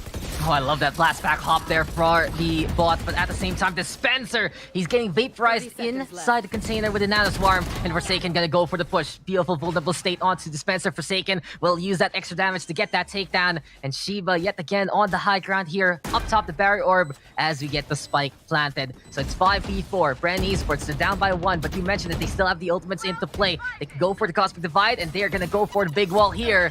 Now that's a curveball from Wits. Forsaken though has to back on now. Showstopper now gonna get flung perhaps. Benkai though on board to get 2 so far. And PAPERREX getting a big advantage here. Is this gonna be overtime for it for PRX? Are we gonna go past regulation? It's all up to Borkum. He will get 1 there against Benkai. But past that wall, there are 4 members of PAPERREX watching, waiting, and setting up a firing squad. We are not done with map number 1. We go into overtime. And wasn't this expected here between Bren Esports and PAPERREX? Man, PAPERREX, a great push there to find the opening pick on Dispenser, but I do kind of think that was a misplay for Borkum to make the call for Borkum to go on the flank. I mean, look at where their Cosmic Divide was. It cuts off Hookah and Long. But the thing is, on the flank coming from Borkum, where are you going to come from? You're going to come from Hookah and Long. And with that Cosmic Divide in your face, how can you influence the fight even if you got there in time on the site itself? You can't. And in that sense, you know, because of that Cosmic Divide in between you and them, they're going to be focused on the flank anyways because of it. So I think it's a misplay. They should have just put up, in my opinion, that wall there where they were, and just have Borkum help on the side. But 2020, is hindsight. In this case, well, we're going to go 12 to 12 into the first overtime. I think it's only APDEX. We're starting the grand final, map number 1, with another overtime match between these two teams. Bren Esports versus PAPERREX. Bren now on the attacking side. They're trying to take hit heavy-handedly into the A site initially, but PAPERREX are keeping them at the cusp of it, at the ridges of it. But Mindfreak will shut down Dubstep. He's pushing it all alone and punished heavily for that. Dubsteps couldn't get the clear on to the right-hand side. And just some beautiful tracking there from Mindfreak to keep an eye out if ever Dubstep was going to peek him, and just made sure that he could get that kill in the most secure way. But this time, Bren Esports, I believe they see that barrel and they're going to go for the wall bang, but Forsaken will be fended off. And Bren Esports does not secure the kill. Now by the last, Mindfreak is not done, and he's just blowing the minds here of Bren Esports. 3 for Mindfreak so far. Forsaken gets on the board as well, and everything is left to Jesse Vash. Can he go for the 1v5? We've seen aces from this guy in the previous matchup, but can he do it yet again for today? It's up to Vash here from the showers. Cosmic Divide getting in front of him, but Forsaken will get the kill before that wall is even set on up. PRX now on map points, and how the tides have turned here in favor of PAPERREX. Dax, remember, map number 1 of this entire C Challenger stage, group stage versus CBT with Bren Esports going on 6 overtimes. I think it's only apt that for map number 1 here once again, on bind once more, we're going into an overtime situation. Can Bren bring us into a second overtime? We're going the distance on this one. We called it this best of 5, surely not to disappoint. And Bren Esports on the defensive have been making some good strides in this matchup. Can they do it once more here? Initiative taken by them to go towards this B-long position. And even with that slow orb, you can see the fire of wits is not going to be sniffled out just yet. He wants to go for this peek. He's not going to even flash it. A dry peek coming from him. Going to re-peek to try and go for even more. Ashiba went down. Devi almost following suit, but with that pick off, they're happy to get that one and back off safely. Play the advantage that they got. As PAPERREX are going towards that A site once more. Dispenser gonna hold things down. He's so good on holding the TP down. He finds a second kill with the turret to help him too. Suddenly, Bren Esports make it 5-2. Oh, and again, Bren Esports fighting on back. Devi now the only one left. And didn't we see this scenario before? But Devi this time looking for success. But unfortunately, Dispenser will grab that chain instead. We're not done. We're not done. That's just it. 13-13. We go again. And into the second overtime we go. But I gotta say, now, this actually can favor Bren Esports a little bit. We've been critical for how they drop maps against the opposition and then look for the comeback in multiple series. But one of their answers to the playoff run to secure the slot to Berlin has to force overtime instead. And while, yes, it was PAPERREX who went for that comeback and did deny Bren Esports of that initial regulation victory, it's still Bren Esports who said, okay, we're going to be figuring things out on the OT situation instead. And here we have it. The Spencer wins on the board. This is now going to be Bren Esports looking to go for that push. Forsaken, though, in the meantime, he has already been felled. And Dubstep with a takedown onto Benkai there. 4v2 scenario, but PRX trying to play the backstab. Can Shiba make this work? Witzo keeping an eye out instead. And now it's Bren Esports now putting that spike down on A side. And we saw this last time just in the last round. Devi is the lone survivor here of PAPERREX. Can he go for the 1v4? It's going to be unlikely, but he gets off to a good start here versus Dubstep. Can he believe? Can he achieve? He's got a 2, he's got a 3, and the Devi show gonna get denied there by Wits, but that's just way too close yet again.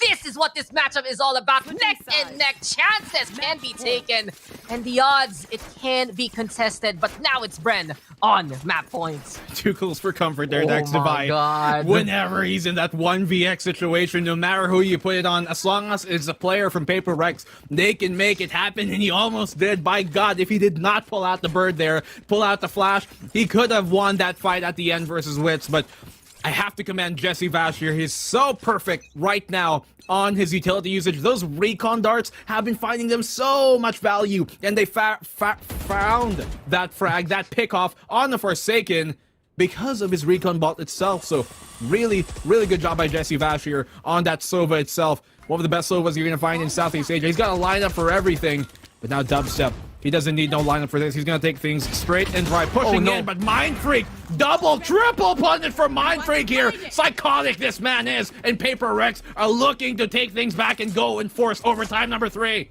Well, we're not done though. Jesse Vash does get a takedown, but Mind Freak yet again. How many times does he do that, Black and Blue? Go for the punish, wait at the right angle, at the right time. And he has to be one of the smartest players in the SEA scene because the angles that he takes, they're so opportune and they get the takedowns. And Jesse Vash now, he will fall to the hand of the Vi. Dispenser will die as well. And we go into another overtime. Map number 1. Guys, this is map number 1 of a best of 5. And we are going into... Overtime. Is this the 4th? The 4th overtime? Third? Yeah, I don't know math, but this is a lot of rounds a lot more rounds than usual. Well. Yeah, you're right, 3rd. Yep. If this was the local scene, Dex, I'd make some, well, jokes about maybe education stuff because we green, yes. We are. Hey, you want me to give you a reference real quick? Hey, at Real least quick. this is a scoreline that's familiar to these players. Maybe they want to win in an old school scoreline, right? Oh. Right? Oh. Well, Maybe this is let's not get to that. This is the amount of rounds they want to play, that they're used to playing That in the is first true. place. That is true. Like, normally, we would be in regulation, at least in their In their prehistoric history. ages. Yes, back in my day, you know. Yeah, but Yeah. All right. Maybe we'll find the source of that one day. But Maybe. we'll get back into the action. And because, Dex, we've got a global Yes. competition up ahead. oh, that's so true. And the offensive here from Bren Esports. Yeah, Yes. I give it to you because I know you love your origins. And come on, these players, they literally scream those origins in the first place. It really feels like that's how SEA has grown. Give that second chance to those old names. Give them a better scene to play in. Give them a better game to play in effectively. And it really just goes to show that the support here on the official circuit, it's been incredible for SCA. And we see these names shine on bright. And they're gonna go to Berlin. That's a big deal. They're going to Berlin in the official competition, and I'm very excited for that. But we have to be excited for more of these rounds because we are not done. Wits there with the kill on the Shiba. Bren Esports now making it 5v4. Mind Freak now sticking on the round by the lamps. Dispenser, though, getting chipped away, though, on the HP department. But Forsaken quickly getting 2 as Witch catches out Benkai. 3v3 right now. It's all a matter of clutch here, but Bren Esports is running out of time. Scan, though, trying to get some locations. Dispenser using that extra space thanks to the recon dart there of Jesse Bash, and he'll get the kill onto the Vi. But Bren, they're trying to run away from PRX, and here we have Dispenser holding the line steadfast. He's a true sentinel here for Bren Esports. He defends his teammate who's planting that spike, and it's Bren Esports again on map point. Dispenser, he's having himself a field day once more. 21 on him, Wits with 23. And this guy, man, he's been, you know, it takes a lot for a player like Dispenser who, coming into the scene, he was one of the best players in the country from CS, and he was typically the star player on most of the teams that he's played on, right? He's been that, you know, basically the main rifler, the main guy. He's always been that go-to guy. But for him to take that step back, play the Sentinel here, and a lot of blame might be put on him because he might not be on the top of the scoreboard all the time, but he gets so much value, and Bren Esports knows the type of a player that he is and type of value that he brings to the team, and you can see that exactly there.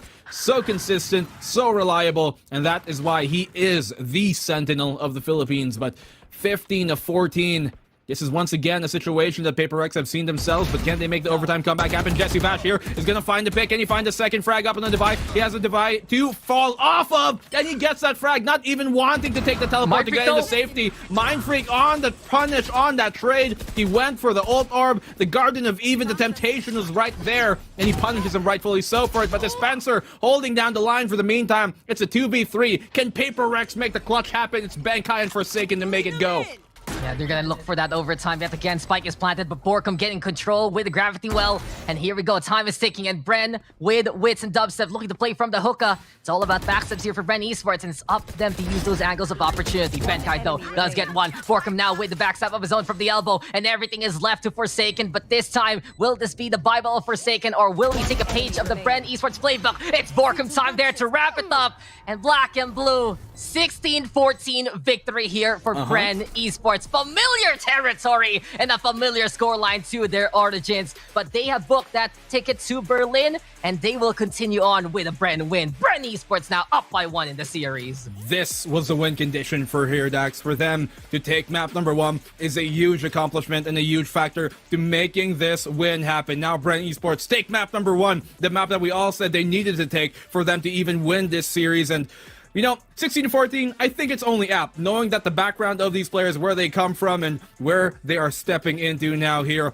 Bren Esports, 2 maps away from claiming the title of the Kings of the Sea. They've been the Kings of the Philippines from the start, from the incarnation of this whole Valorant stage, for this whole Valorant program, actually. But can they claim that Sea title and take it away from the indomitable PAPERREX?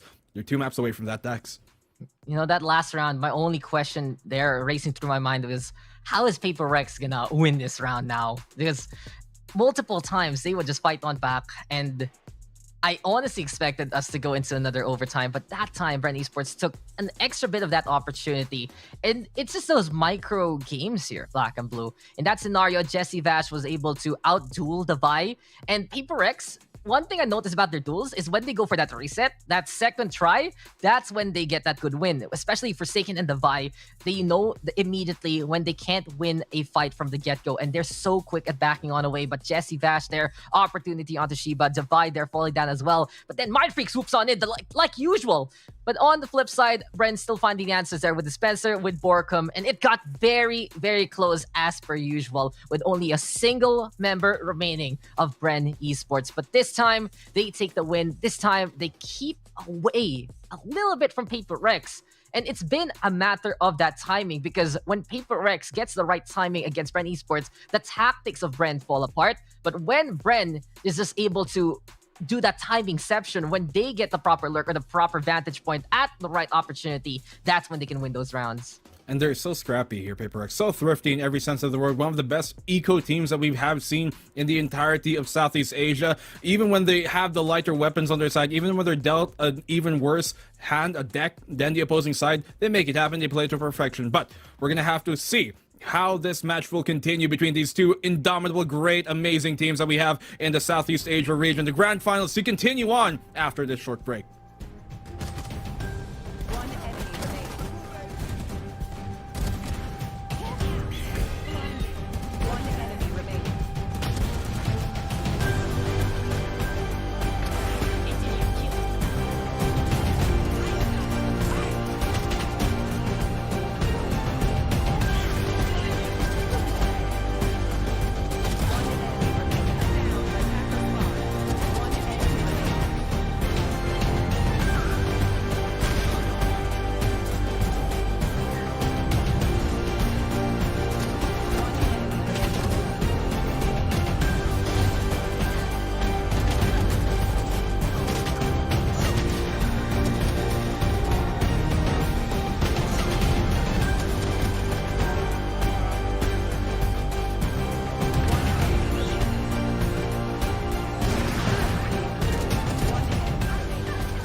We just witnessed map number 1 between Bren and PAPERREX. They played their hearts out, and the game ended after a triple overtime with a score of 16-14 in favor of Bren on Bind. And you know what, guys? Honestly, what else is there to say? It's incredible to see the strongest teams in Southeast Asia go head-to-head. I mean, what do you have to say about that, Azure?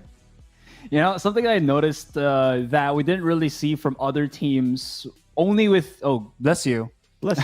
I muted. No one heard that. Oh, Thank you. okay. Just me that heard the sneeze. All right, my bad. Anyways, just to finish off what I was saying, PAPERREX is probably one of the only teams that I've seen on Bind that double, triple rotate just to make sure that they can have an easier time taking a site. And this has befuddled Bren multiple times, and it did show. As I mentioned, we went through that multiple overtimes. It really does give you a lot of flexibility if you use your rotations properly on Bind. Going just straight onto a site sometimes doesn't work, and it has really shown during the playoffs and the group stage that that kind of rotation is not really what you want to do. Look, for me here, I just have to say it's all about that overtime, man. Brenner's so Brenner's so comfortable playing overtime at by now that the more overtimes we get, the higher their chances of them winning are. They've seen how many overtimes in this entire tournament, like 4 or 5, and every single one of them have come up with a victory on it. They're very comfortable. They thrive in those situations of adversity, and it's one of the reasons it makes them a top team. I know this is not really a statistic that that many teams like to put out there, but overtime wins with Bren, that's starting to become a thing right now. Yeah, you know what, Illustrato, that's a very good point. While it may not be like a hard statistic on paper, it definitely has been a pattern throughout this entire C stage. And it's just a matter of fact that when it comes down to the wire, Bren Esports, they thrive when the pressure gets even tougher. And as we mentioned, like even in the panel, we predicted that this is going to be multiple overtimes, Delu. Yeah, so here's the thing. On top of the fact that they're winning those overtimes, they're doing something that's very uncharacteristic of Bren. Can you guess what it is? Play slow. No, they're winning pistols. That's and this is really a surprising thing. We have known them to be not a really good pistol team, and now they've been very, very much convincingly taking them no matter what game you throw them on. So it's like a whole new leaf for Bren Esports. Yeah, I mean, here's a hard stat for you guys. Pistol round, that's an additional point. Post pistol round is an additional point. 2 points, better chances of winning. Yeah. Took me a while to figure that out in my head there, but I think the 1+1 thing, it didn't really sink in when I was in kindergarten, but thank you for reinforcing that for me. Yeah, makes a lot of sense, right? Because, again, comparing to what Black and Dax were talking about CS having, what is it, like 30 rounds in total? This one we have about 25. So that little bit of difference really does make a big impact when you get those 2 starting pistol plus the round after. Makes a lot of sense. Yeah, but you know what, guys? Just to hone it back into the post-match interview we had with Dubstep, he talked a lot about the importance of having mental fortitude, especially coming into those really tight situations when the rounds go past regulation. And, that's just so true here. I mean, when it comes to like 13-13, 14-14, and beyond, I mean, you can't deny that the mental game is a huge, huge determining factor on who comes out on top. Yeah. You know what I think on this one, when it comes to those overtimes and like Dispenser's getting 4K every single overtime round, or one of the members of Bren, just the clutch genes sink in, and that will get into your mental here. And the only response to do that and to win against that mental shutdown that you could be facing is to get clean rounds yourselves, either by shutting the team down entirely or getting some highlight plates of your own. And for PAPERREX, it was like, yeah, you know what, you can get 4K, we can do that too. In the end, though, Bren Esports did, I'd say, find that little bit of moment of brilliance, but that tiny inch that really separated them, that's what got them the win. Yeah, when it boils down to that, it's just that tiny edge, that perhaps 5 to 10% edge that really brings you over. But before we throw it to the casters, guys, final thoughts. This is going to be split. And we had some concerns about the map pool, but we're going to throw it to the casters right now. Go again here, ladies and gentlemen. Map number 2 coming our way, and I'm very excited for this one. Daxter with black and blue. Bren Esports, though, on the defense. PAPERREX, in the meantime, on the attacking side here, black and blue. And I'm really intrigued to see what Bren's going to bring to the table this time, because, interesting enough, double duelist. There's a lot of confidence for the Bren roster here. Well, I love it. We saw it on Bind. It made it happen. They made it happen. But Dubstep on Wits on this double duelist on the side of PAPERREX. You got Divide this time on the Jet, and Forsaken doing the same exact thing. So you got Jets on both sides. Bren Esports second duelist here will be the Reyna on Wits, and Forsaken on the Raze. Things are being switched on up. We talked about yesterday, Dax, how, Wits and Divide, they're the two flex players of these two rosters, but they can definitely bring the heat as much on these duelists as much as they can do on the skies themselves. Bankai and Forsaken opening things up here on the ramp itself. They're certainly on the uptick, on the uprise to take this A site, but Dubstep's got an answer back for it. Not able to find a pick. He does eventually find a double of his own with the Sheriff. Last blood connects on Forsaken. It's a 3v3. Yeah, back's on the way though with that dash. My freak in the meantime still keeping an eye out. And here we have it, Dubstep now just trying to play all the way at the back of that tower. But at the same time, it's really intriguing to notice as Benkai there sees Borkum that we're not getting those mirror matches anymore compared to last time. Every single one of these comps has been unique between these two teams for the last two maps. And it does feel like that we're going to be getting a completely new look at both Bren Esports and PAPERREX coming in to this grand finals. Dubstep now with only 14 HP left. His dream to get the triple kill. Can he actually achieve it? The turret though, the raid boss off the pistol round already confirming his location. And the turret will get that kill. The 6-man of PAPERREX in this scenario. Benkai there with 3 kills overall. And PAPERREX will take the pistol away from Bren. PAPERREX, those opening 2 picks were crucial for them. Dubstep did a very valiant job amicably to get those 2 kills and try and get things evened up. But he took a bit too much damage on that fight. Not that it was his fault. And so, in the end, the turret was just barely enough there to end the round in the favor of PAPERREX. Dubstep, a good job by him, but PAPERREX, an even better performance to start things off. You can see Shiba already buying up into the Phantom. They do not want to leave things out to luck. They know that Bren are a scrappy bunch.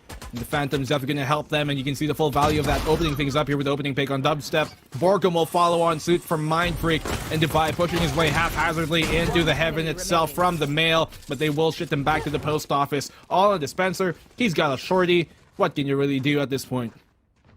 Unless he surprises one of these players, absolutely nothing all the way on that A side. PAPERREX now hunting down Dispenser, trying to clear out the angles, but that was just such a quick pick off there from Shiba. 1 second in, he gets a takedown onto Dubstep, and PAPERREX here looking to make this a 2-0. But while you do have the time here, Black and Blue, I do want to take note of the compositions here. We got Sages on both sides. Shiba still sticking on around with the Sage, but Jesse Vash, he's back on Sage duty when they play split. Can't even play the Sova here. And it's good to see a classic there for the side of Bren Esports. But you mentioned it a while ago, double duelist for PAPERREX as well. We got Devi on the Jet, we got Forsaken on the Raze. And in this scenario, yes, it's Devi who plays the Jet because he is a bit more accustomed to that duelist in this kind of configuration. But Forsaken gives Dispenser a taste of his own medicine. Shorty surprise from him this time. And a flawless victory from PAPERREX to make it 2-0 in the round. PAPERREX, a good opening start from them. Bren Esports, I mean, during the matches yesterday that they had between each other in the best of 3 in the upper bracket final, when Bren Esports gave up an opening pistol round on Ascent itself, then everything started to tumble away. Now, Split is a map that they have had some good signs on, but it isn't a map that they're specifically known for to be one of their better maps, and with Haven out of the picture, that map win in map number 1 was crucial. Can they continue that momentum into this? Now, finally, they've got guns to bring into the round. And look at this. Wits getting caught out in the open. Could not choose which target to really face in the complete firing squad here of Bren Esports, of Borkum, of PAPERREX, rather, have shut Wits down. And as Reyna, how can you even dismiss or heal yourself up if you can't get the pick? You need that to get the full value out of her kit. Unfortunately, here, Dubstep, even with that information, could not land the shot. Shiba down, taken quite low. PAPERREX is still looking to aggress here on this male position. Jesse Vash on the peak, could not find a pick. Forsaken getting the better of him, and Dubstep looking to make something happen, but he's going to get caught out as well. PAPERREX right now, it's confidence personified from them, and it's such a confident game overall.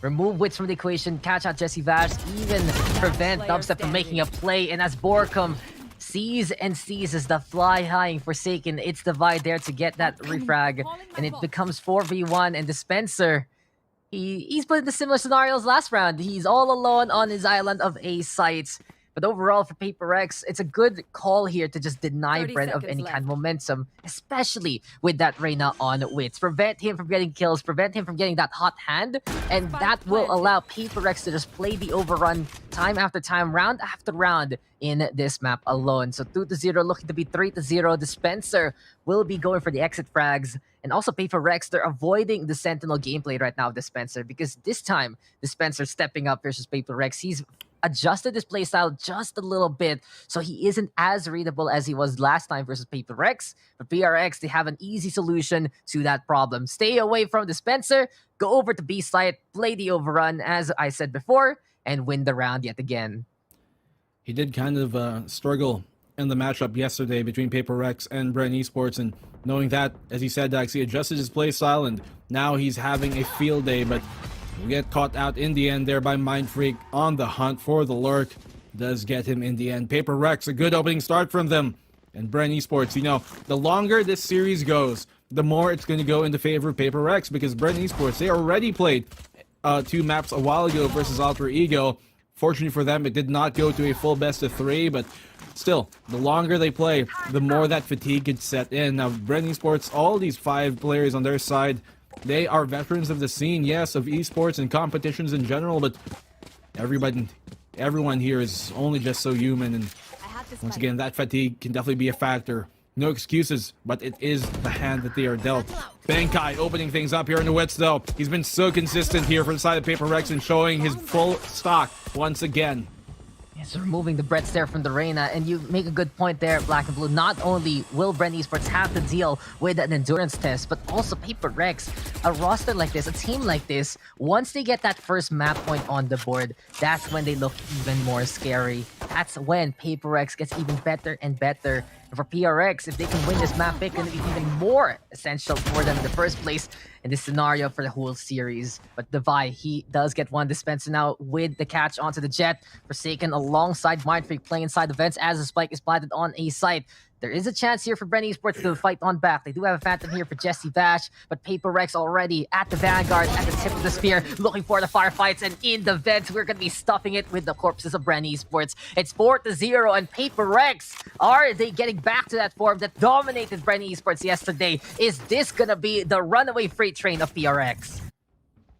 PAPERREX, they did it once. They can do it again here versus Bren Esports. But now the operator is going to come out from Dubstep. And we know that he can do lots of work with that here on Split especially. But Woods has been struggling to really get much value out of the Reyna so far. The thing is with Reyna, unlike maybe many other operators in the game, a lot of her kit is based solely around finding frags, and you can't even use the dismiss nor the heal if you can't find those frags. You have to snowball things, and Wits will get that one. Dismissing in a safety. Gonna try and repick with the Leer. Quickly denied though here by PAPERREX. They know that he is inside the vents for the meantime. Cannot get too overeager. Device looking his way. Wits has to hold on. Rely back onto what has been ingrained in him discipline-wise. To try and not repeat, and he falls back instead, rescinding control of vents. I like this coming in from the side of Bren Esports. Even though they found a pick from vents, they're ready to give it up because they know that PAPERREX might just overflood them with utility there. Now they're looking to try and split this B site. It's the first step for Wits. Get that initial kill, and then he can play for momentum later on. But in this scenario, we get the lockdown now from Benkai.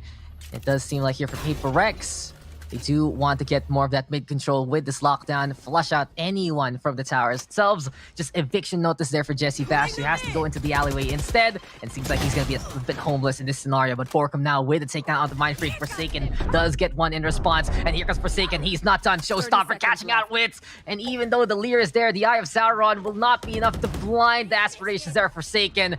And this is now going to be the lockdown in response from Bren Esports. PRX, they haven't put that spike down yet. They are still going to commit on this B site. Spike's planted, Divide there peeking, but he misses the shot onto Jesse Bash, who is secure with his takedown of his own. But Benkai, he goes back inside at the very last moment. And is this going to be a bait play here? Is Bren Esports thinking that PAPERREX has one more person there in that resback scenario, but Benkai now gonna get spotted, gonna get killed by Dispenser, as Forsaken will show his position by the garage, and Bren will take their first round on the board. It could have been some mind games there. Bren Esports overthinking it just a little bit, but as soon as they realized Forsaken was in the garage, that was just the execution on Benkai, And it's a little intriguing for PRX walking back into that detain.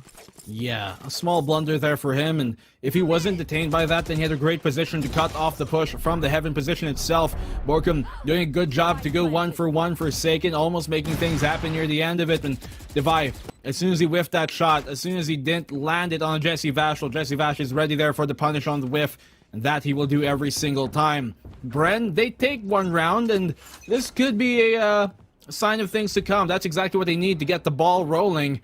Maybe can start to snowball this into a bit more of this cut down into the deficit, but the operator now will be given away by Dubstep. They know where he is.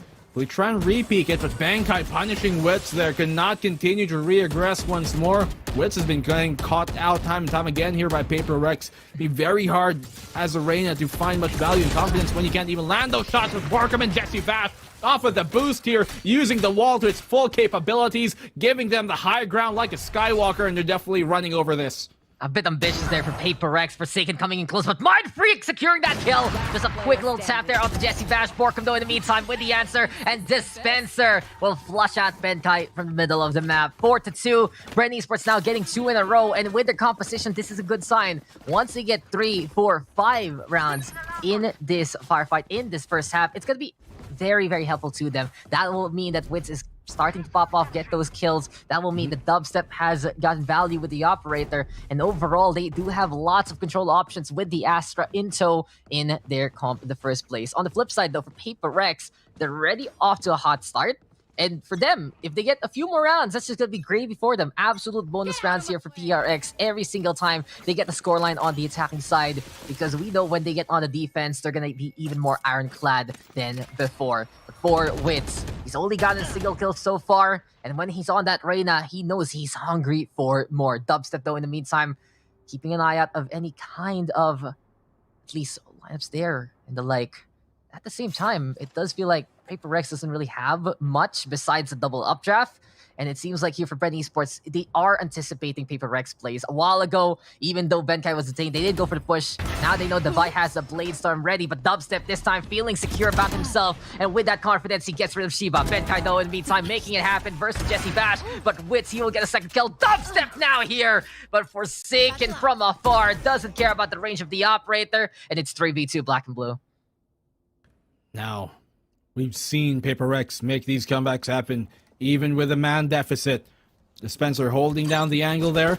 Wits, he's got his ultimate, and so does Borkum, but Mindfreak, a single pick off, and he could have his From the Shadows ultimate on the Omen. That could allow them to quickly rotate, but they're still going to do it anyways, going to the B side. 30 seconds left on the clock, and Borkum here inside the mail. Will he check the angle? No, they won't, and Borkum finds a pick off, and that drops the spike all onto Mindfreak, who cannot get the round. And Bren Esports, they've cut the lead down to a single point, and I should believe that PAPERREX should be also in a light economic situation here. Bren Esports, really, really good job by him. And I like the fact that Wits, even though he hasn't been kind of getting too many frags, even though it's been quite a struggle for him, you can see that he does not shy away from taking those fights. His confidence might be shaken a bit, but not stirred. And just like a well-made drink, he's going to keep on sipping that cup, and Bren Esports, they're one drink away from the equal scoreline. Yeah, it's been a smooth ride here for Bren Esports for past 3 rounds, and we'll see now if they can tie things up. But what we see from Bren Esports, they are anticipating the PAPERREX plays that I mentioned a while ago. And that might be a point of contention here. If as PAPERREX, again, Mindfreak, how the hell does he even get those kills with those pistols? I don't even know. But he has just been masterful in these eco scenarios. Now he picks up a Phantom, and he's playing by the default. Right behind the box, it's going to be a Present. It's going to be the Omen in the box there. But Dubstep now, Operator, danger close. Benkai goes down, and PAPERREX, they're going to go for the Paranoia play. But this is a near side. It might be Jesse Bash still seeing who's right there, right beside him, but he couldn't re-peek for Wits as Mindfreak will take him down. And now we hear the blades from the side of Dubstep. Jesse Bash, he's been lurking, and he gets 2 with a classic of all things. Mindfreak now with 3 Forsaken on the board as well, shutting down Dubstep, and everything is left to Dispenser. You know, Black and Blue, this round we had some guns, but it's the pistols getting the takedowns more often than not. But it's Spike planted here, and PAPERREX, never forget that Nico State, it's just a suggestion for them rather than a hindrance. Yep. When it comes to the eco, they're like, okay, this basically means that we got to make a bit more flashy plays this time, and that's all they really don't bother and don't mind even working with. But Spencer, he's got a turret out here for information. You have to expect that when you see one, the other is going to be stacked up there as well. He knows they're there right now. Turret out here to try and help him peek, but it's a bit too shallow. Will not actually get much information nor even damage on them. That turret will just keep him at bay, but not much more. And Forsaken will confirm the round as PRX go back up 2 rounds here over Bren. Unfortunate with that turret placement. A good, valiant effort there by Dispenser near the end of things. PAPERREX stacking like Tweedledee and Tweedledum, but Dispenser looking pretty Tweedledead there instead. And now it's going to be 5-3 as PAPERREX. When you ask them a question, sometimes they just don't even know the answer. To be like, what's an eco state? What's an advantage? What's a comeback? Because they just answer those questions with their play. It doesn't matter what kind of arsenal PAPERREX has, but of course, if they have the rifles, they're even scarier. But you always have to be on lookout for PAPERREX. How many times have I mentioned this between this matchup itself? It's always round for round for good reason. And PAPERREX, they're always a force to be reckoned with no matter what. Another thrifty victory for them effectively. Another eco state that they still come up ahead. And now the showstopper Unleashed versus Dispenser with Wit. He finds the buy, but he cannot for Forsaken, who searches for him instead and avenges the Fallen. Now Borkum though, seeing Mind Freak there. Jesse Bash with the Resurrection on the Wits. It's gonna be 4v4. Borkum now in the inside of the dark cover, using his smokes of the opposition against them. And Forsaken down below, but Benkai will say bye to 2. Dubstep Borkum though, wrap it up neatly here for Bren Esports. And in a battle of A site, the casualties will be counted, but it's Bren Esports who gets the round win. A good hold by Borkum there to really keep things locked down on the A side from the screens, but you have to question what Shiba was doing, trying to push that dark cover just blindly. I'm not sure what really the intent there was. If it was to try and take the screen's control, well, he maybe could have used a slow orb or a barrier to try and help that endeavor, but just blindly push it and trying to be a smoke criminal. Well, he's going to jail for that, and Borkum will be the dealer of his own demise. 5-4, Bren Esports here on the peak now. Dubstep able to get that pick off to start things off, and this could be an equal scoreline going into the 11th round, but Bren, they've got the opening pick.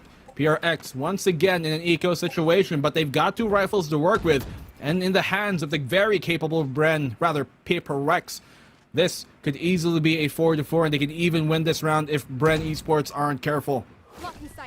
That's the thing, you always have to be careful versus PAPERREX, but Bren Esports doing a very good job for the recovery in this game. And I love the call there from Dubstep. You need confidence to even compete against PAPERREX, because if they sense weakness, if they smell fear from you, PAPERREX is just a predator looking to pounce on you and just kill you where you stand. And that's the thing, many teams in SCA, they fall to the PAPERREX experience just because of that dominance. Bren Esports, they know that they can be dominant as well. They've done it in their local scene time after time. They've realized their growths, and they cannot have a repeat of last time. That's the biggest thing. They already get traumatized by that experience, but it's also a learning lesson. We heard it from Dubstep in the interview a while ago. Losing like that was the wake-up call, and in all honesty, a better way to lose rather than just keeping it close versus PAPERREX, because that's more heartbreaking. Bren Esports have learned their lesson, but can they learn how to shoot down PAPERREX in this scenario, as Dubstep does not get the shot onto one. Forsaken though, he will fall in hand of Wits. Borkum this time surviving the onslaught from the Vi, and PAPERREX are running out of time. Bren Esports going to equalize the odds and equalize the scoreline, and here we go again, black and blue. We're not done. This match as close as can be, and the scoreline is the best indicator of that. Mirror reflection, 5-5 here and now. Dax, this is looking like another overtime game to me.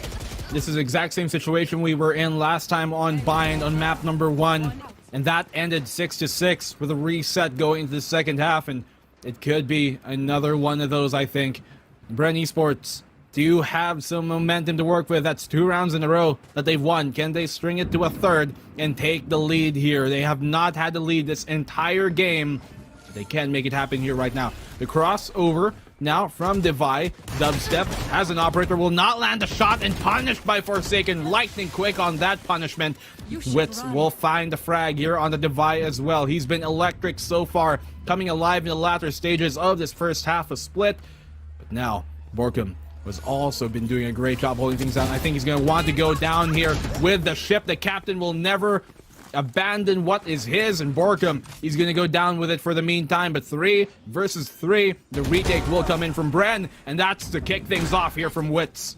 Yeah, Titanic experience there for Borkum. At least he took down one, and this is now the Witch show for the Reyna. Getting 3 so far, the momentum that he desperately needs. He hungers for more kills, but it's all up to Mind Freak. If anyone can clutch it, it can't be this guy. Opportunities yet again to get the advantage, and there you have it. Witch does go down, but unfortunately for Mind Freak, he only has 8 HP. Tries to step on the inside. Jesse Bash already checking out the smoke, and Bren Esports will take the lead away from PAPERREX. Now, PAPERREX needs to be a bit wary. The shoe is on the other foot here, Black and Blue. And if you look at that scoreline, and once we get the visual on the scoreboard, it's going to be a big deal here for PAPERREX because Bren Esports have gotten the rounds that they needed to string along. They've gotten the confidence back, and even though PAPERREX did deny them of that full win streak, these 3-round streaks have been helpful for the Bren brand. They've been getting their peaks out. They've been happy to go for the duels, and they know they can compete with PAPERREX. But I gotta say though, Forsaken, it's just so consistent with dealing with an operator using a rifle. And again, it's just a suggestion to him. Oh, Dio, that's an operator. You might want to stay away from that. I heard you loud and clear. It's clear now. Let's go. And here we go. But will PAPERREX be able to clear things out on a site? Dispenser, though, all the way by the screens. Quick little hops, though, courtesy of the race. Shiva finding wits. And a beautiful opening here for PAPERREX. So far, can Jesse Bash contend, though? That's the question. He needs to back on the way, but Dispenser holding back, hanging back, and getting 2 so far. The dispenser of death here right now, dishing it out one after the other. Can he find even more to keep Bren with this advantage? They've got that man advantage in their way, but the lockdown will force PAPERREX out of the way here off the side. Jesse Bash punishing the opposing Sage. Shiba taken down. It's a 2v4. It's all on the Mind Freak and Benkai. The backline here for PAPERREX, but Jesse Bash will find that freak on the Mind Freak. Benkai, the last one alive. He's going to have to see everything with a keen eye. The eagle on this man is going to have to soar high because it is a 1v4. Final round of the first half. Can Bren Esports end this with a lead at the end of it? They do get that pick off on the Borkum from Benkai, but he's still got 3 Bren Esports members ready to deal with, and they are all prepared to take the fight, all prepared to go for a triple swing on him. Turret out for a bit of information that should let them know that there is one at least here towards the elbow. He is right on that assumption, but he will not win the fight against Dubstep as Bren end the half 7-5.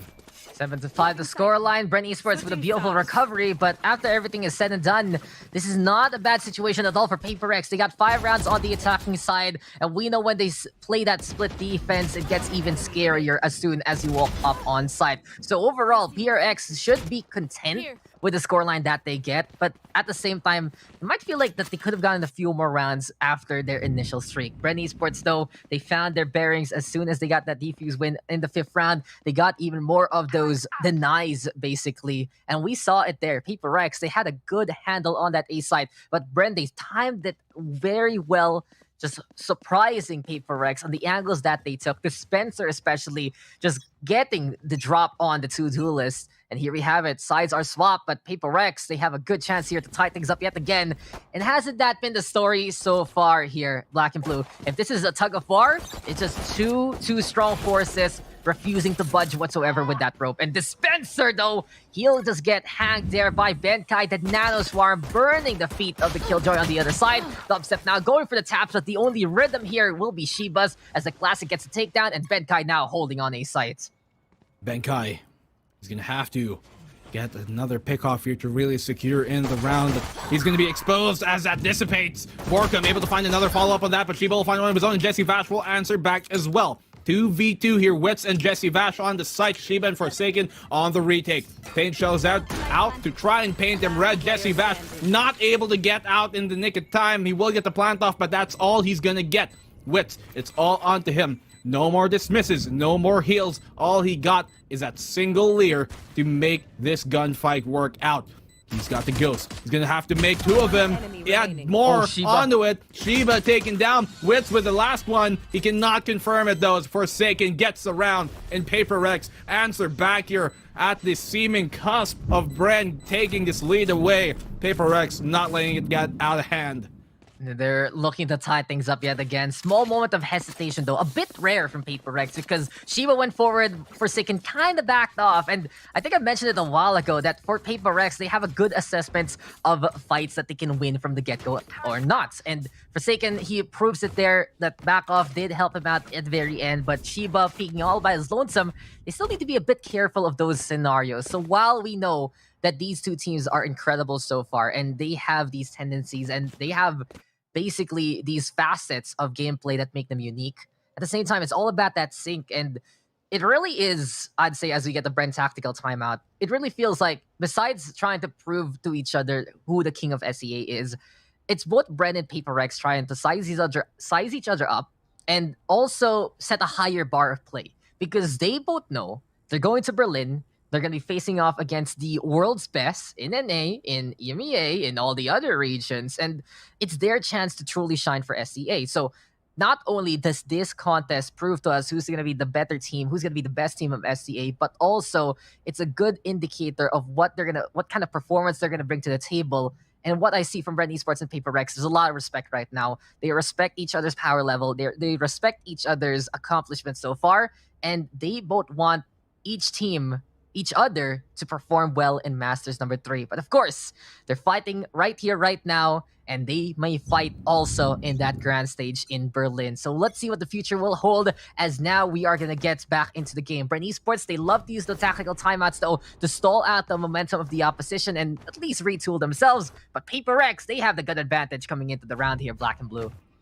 That is something that they got to work with here, Dax. And Bren Esports, we've seen a few thrifty rounds from them, but not as convincing as PAPERREX have been so far. Devi, actually it's going to be Dubstep finding the opening pick there. That's very good here for the side of Bren to get that opening pick, especially on Forsaken of all players. Now, on the push, they will wall off the top of mid here. Devi trying to use it to his advantage, as it was Shiba who tried to get that barrier up. Dubstep trying to be wary of maybe a peek here coming from Shiba. We know that this guy can get very aggressive at times, and Devi going to be kept back for the meantime, but still Bren, not real much ground taken and controlled by them, even with lots of them staying towards mid. They can't really continue to aggress on this and try and pull back instead. They didn't give up too much information anyways, and so the B site looks to be their next point of contention. It will be Mindfreak there on the Omen to first make that contact. You know, the thing about Split is, the moment you wall mid down, that's kind of an instant no. Especially when you're in the pistol state. You're just like, okay, I'm gonna respect that wall. I will say no to that, and I will let PAPERREX get that mid control instead. But for now, the lurk play from Dispenser, will it work or not? Or will PAPERREX get that sixth sense yet again? It seems like that might be the case because Benkai is keeping an eye out. The Dispenser there falls to the hand of Benkai. Divide, though, with a catch up to Jesse Bash as well. But Bren Esports, they're making their direct conflict work. They're sieging onto B site. They have gotten 2 so far. Wits there with a classic onto Mindfreak. And does Bren Esports have it in them to contend with the thrifty victory? Can they do it right here, right now? Will they be able to make this happen? That's the question. They have the numbers, and will they give PAPERREX a taste of their own medicine? PRX have been incredible in eco states, but Bren Esports, they're looking to prove it as well. Now then, Benkai plus the turret. Can they work things out together? Is this going to be teamwork with the utility? Benkai, though, time is ticking right in front of him. And Witch right now looking to hop on the round. Dubstep using that distraction to catch out the Killjoy. And while Benkai gets one, it's not enough. So low on the HP there for Dubstep and Wits, but they get away with it anyway. Dubstep, and Wits making things happen. Eco round favoring Bren Esports in that one. Coming up very scrappily at the end of things, and Dubstep, he's going to stay on the Spectre here and try and make it work out. He knows the anti-eco is going to have to be crucial here for Bren Esports. If they can get 9-6, then they could potentially start to build on this lead even more. That they shall try and do.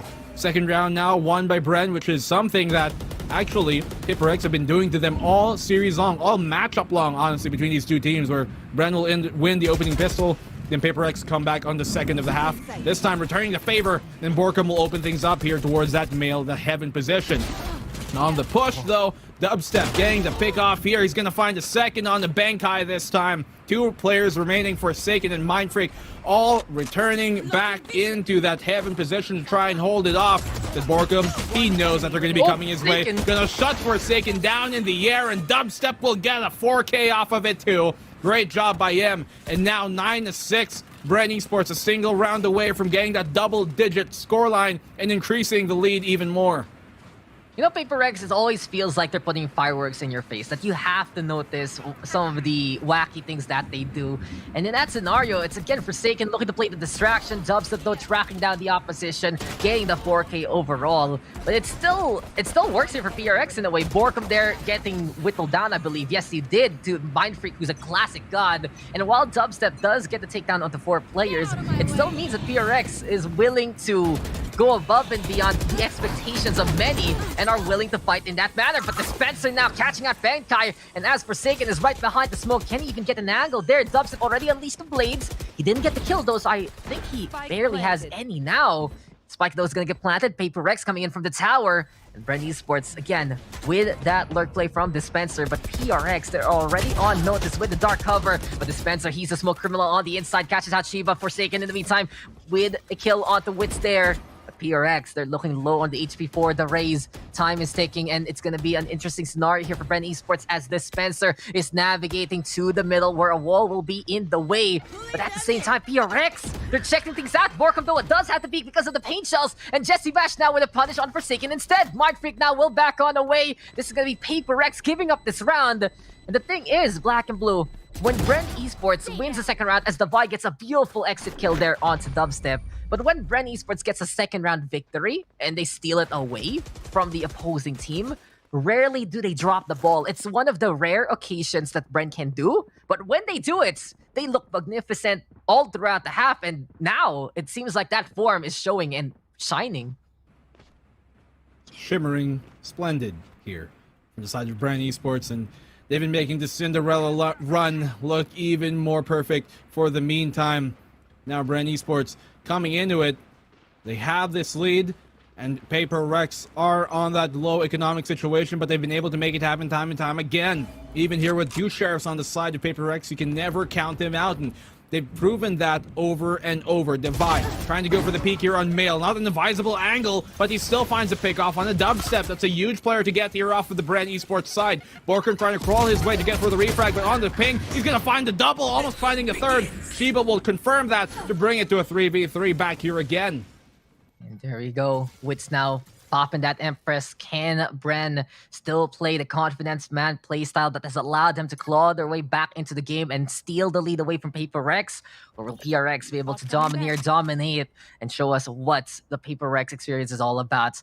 Real question is, though, what is the problem here for the PAPERREX defense so far? Because not only did they get the decode, Bren Esports trying to play the angles, but for now, at the very least, they're looking pretty secure about it. They get the takedowns onto both Jesse Bash and Dispenser. They're winning the duels that they need. They're holding the lanes that they're accustomed to, and it seems like the cleanup on Isle Mid is the only one that needs to be done by PAPERREX. Wits still watching the wall crack in front of him.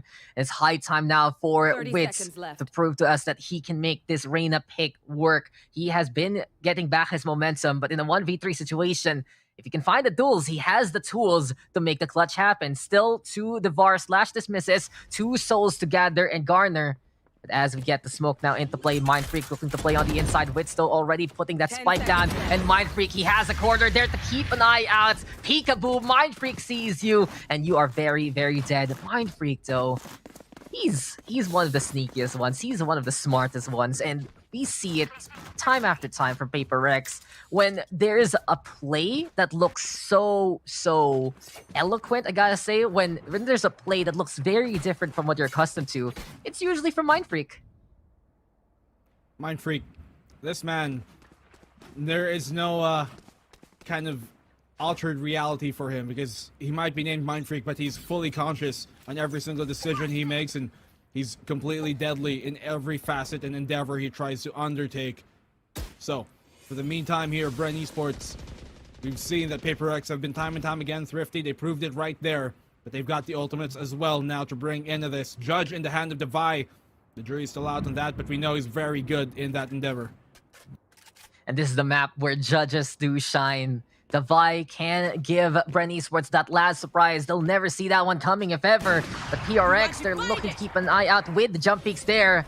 The operator now will make some noise from Dubstep. An ambitious effort from Bren Esports. Up on the attacking side, the split, not the most commonplace thing, but at the same time, they're gonna make it work anyway. They're gonna try their luck and they're gonna push things out onto that A site. Benkai though, ready with the lockdown. PRX looking for that retake, and Wits, he is the first one to fall as he was the first one to brawl. Now Benkai thinking about putting this lockdown down, and eventually he will commit onto it. Bren Esports though backing on away, and Borkum, he got hurt there by Forsaken. You can really feel like the senses are tingling for Forsaken, and two yet to get for Forsaken, looking for third. The special will shut him down, but here comes the Vi, and he's looking to claw his way to the rounds, trying to ascend to tower, but Dubstep will shut him down. While this is happening though, Shiva taking advantage of the situation, and PAPERREX, they will just slink and steal this away from Bren Esports. Bren though can at the very least salvage a few tools here, and I do believe Dubstep might still have the operator after everything is said and done. I think he saved the Phantom actually there. No, Like, he's we'll the op. Really see. Oh no, he did get the op. You are right. He got the op Very- because I saw scope, but the skin made me think for some reason that was a Marshall, and I was like, wait, there's no Marshall in this round right now. But again, Very keen it's not a Marshall round, but Marshall's incredible. I do gotta say though, again, ambitious here for Bren Esports to make an op play happen, but we'll see if it's gonna pay dividends or will they just be paying the price of that overpriced gun. We'll find out as the Vi has an op of his own. Sniper tool perhaps, but it's not gonna be a sniper here. Oh no, he doesn't hit the shot, and the Vi now with 10 HP has the back on away. Luckily for him, they do have a stage under composition so he can get topped up to 70. But no. If you're going to be playing that off, you need to get those kills and quickly, or else Bren Esports will get space and push forward. Forsaken, though, surprising Wits there, who's keeping an eye out on the tower. And PRX, they will still make two anyway in this round.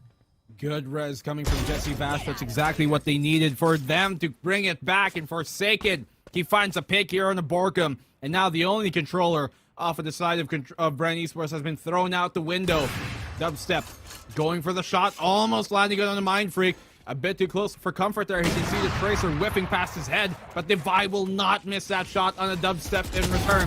They pull out the Avengers, but only a single pick is Shiba able to find here. Wits will get that one, and the Vi's gonna find the third frag on the Wits this time, closing off the round, and PAPERREX a single one away from tying the game up. Remember what we say, Black and Blue, that was the one whiff there from the Vi, then he gets a 3k for the redemption arc in the same round. And these players, they make those rare mistakes, sure, but when they get back on the beat, they look for the beat sound, they get that momentum, and they just get that utter confidence that has been the biggest and I'd say best parts of this matchup. If any, it feels like it's very emotional here, Black and Blue, but it makes a lot of sense in the context of teams. If one of these two teams suddenly feel like they're not confident against the opposition, it's going to be a bad sign for them because this has to be the level they're playing in the world stage. This is their chance to become the king of SEA. And if any of these two teams, if Bren Esports sniffs weakness out of PAPERREX, they will take advantage and run away with the game. PAPERREX, same thing, and we've seen that happen before in the upper bracket finals. So it's a test of fortitude, it's a test of mental strength, and I think again, we tackled it a little bit beforehand this series that there is that support structure from these two teams. Not too sure about PAPERREX, but Bren Esports, they did confirm they do have some psychology in their favor. They have a psychiatrist, if I remember correctly. And in those scenarios, right, it feels like that support does help them out in the long run because after a tough day, they need to get back that confidence. And Bren Esports, they did bounce back in the series. PAPERREX, they're oozing with confidence, so you'd never expect them to falter against any opponent. But now we're almost tied up yet again, Black and Blue, and we've been saying lots of beautiful things about how these two teams have been playing, have been growing. But now it's time for us to see who's going to get that beautiful blossom of a scoreline as Wits there catches out Forsaken. He certainly turned things around here to open up the pick. Once again, Wits, such an incredibly talented player. You can see him on so many different roles and he shines in all of them. The flower here has starting to bloom for Bren Esports though. Shiba, he's got some pollen to throw into that batch. Just get the res up here online, and so brings it back to a 5v5, equalizing things. A reset coming in for both of these teams.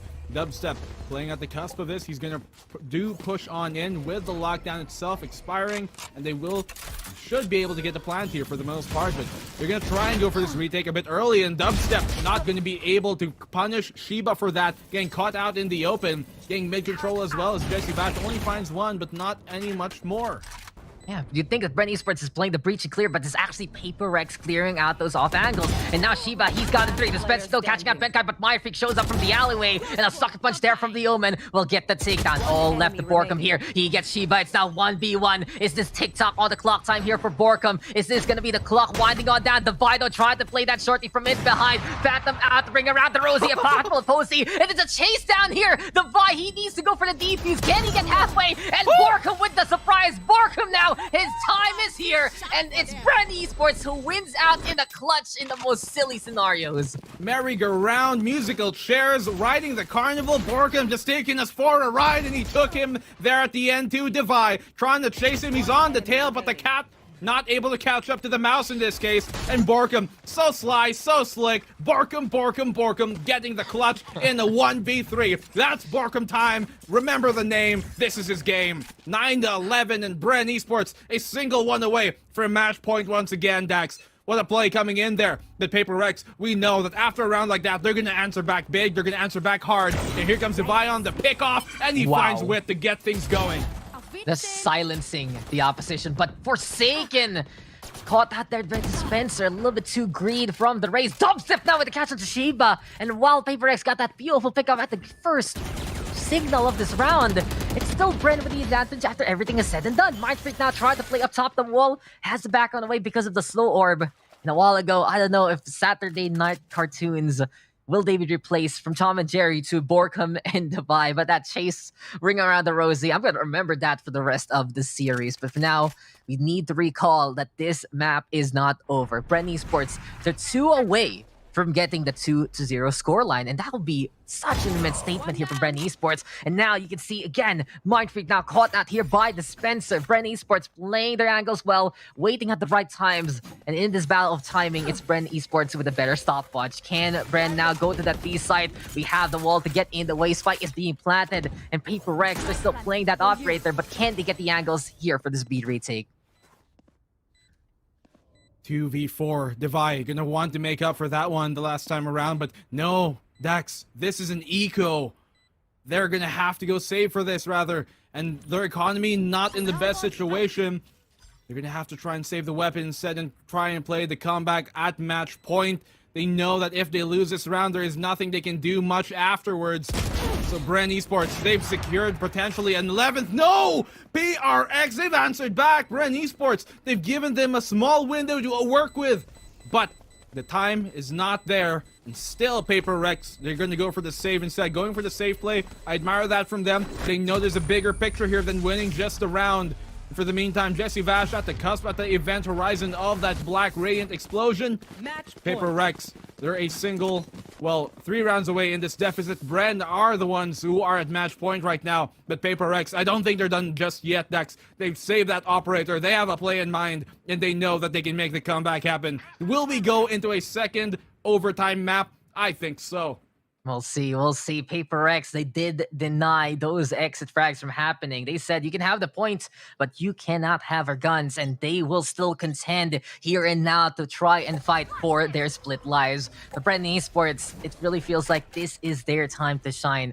This is where they can take control of this series and go for that 2-0 scoreline if they can finish the job off. But that has been the one weakness of Bren Esports. Can they secure the win right here, right now? Can they get that victory? Well, it's up to them to answer that question. Dubstep, though, keeping an eye out. Here we go with Divi right now. Catching out Dubstep with the blades. Feel flurry of those metal sharp edges.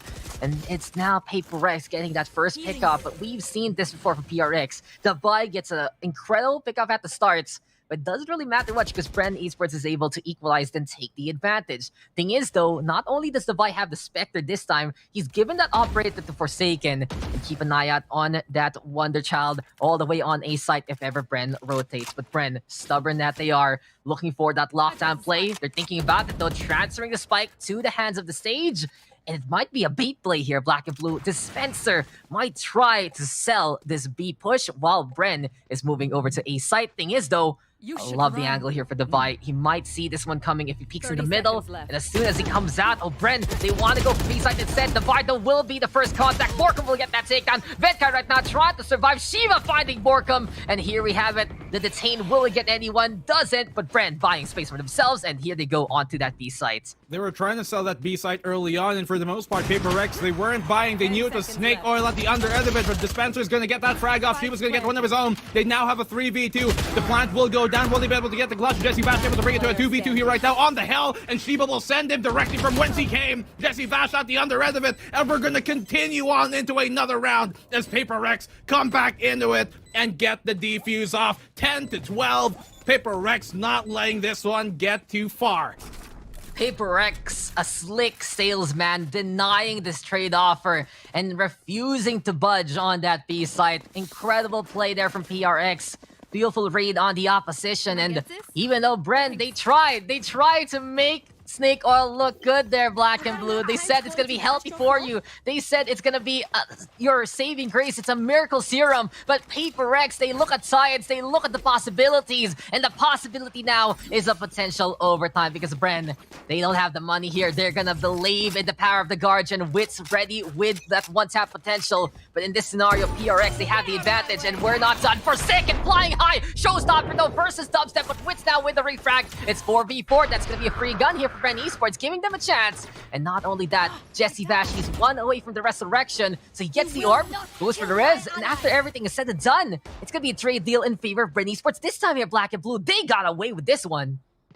They do get away with a get out of jail free card basically out of it because of the res, but Devi's gonna quickly nullify that. What a great shot from him. Time and time again, Devi delivers. In this case, it will be Dubstep. He sends back to the grave. Wits on the push here. He's the only player with an actual rifle, an actual weapon in his hands. Jesse Vash has a Guardian. He's been very good on that Guardian, I will say, but he's made that kind of like his hallmark here in the Philippines to make that Guardian work out. But can he do it here on the grandest stage that he has played on in the first, well, basically grand final of the Sea Challenger that he's ever seen and Bren has seen?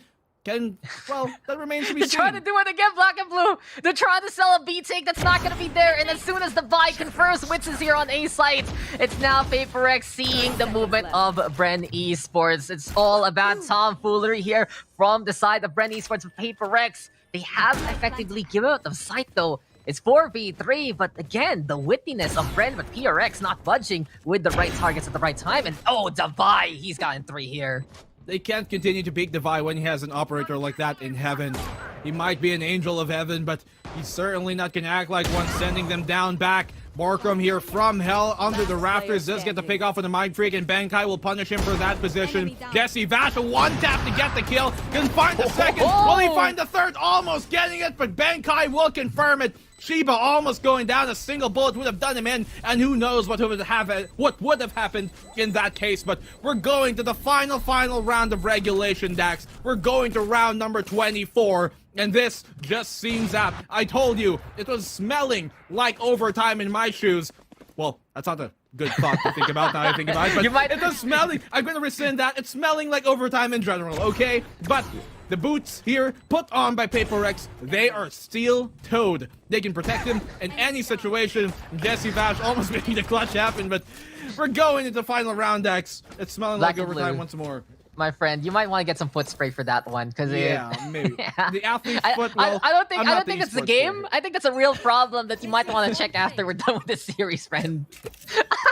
Benkai. Oh no. Okay. Oh, Nanoswarm? No one saw that Nanoswarm. He didn't go out of the map. Nice throwing arm though. But yeah, he proves how strong he can be, but this is it. Bren, again, the curse is real. PAPERREX, one away from making overtime happen, and if this keeps up, we are going to go past regulation in every single map. And Bren Esports right now, they want to prove that they can finish the job off in Valorant rounds, not in the rounds of the past. Borkum, though, to be alongside Jesse Vash here, looking for that A take. It does seem like for the side of Bren Esports, they do want to play the tower angle as much as possible, but Devi, he's looking to conquer anyone in front of him as soon as possible. He has been holding steadfast here on tower, and he's looking for one, and there you go. Wits now does go down. Beautiful operator shot from Devi yet again. Dubstep though going on the inside, surprises Shiba there with that quick reaction, but Benkai with the shutdown on Dispenser, and it's 4v3. Waldo is set on up. Devi looking for another one. This time he doesn't get the connection onto Jesse Bash, and Bren Esports, they're navigating to that A side. They use parkour, they use that updraft to get that spike plan, but while this is happening, it's now PAPERREX understanding the situation. They will commit that lockdown. It's the last round of the second half anyway. Forsaken there with a kill onto Dubstep. Borkum now with the kill onto Forsaken in response, but Benkai, the Nano Swarm, it still works out in the end outside the map, and Benkai there getting that takedown. Jesse Bash now falls to the hand of Mindfreak, and PAPERREX, they will force overtime there. Was that the same Nano Swarm, or did he toss a second one? But now, oh my, PRX, they tie things up.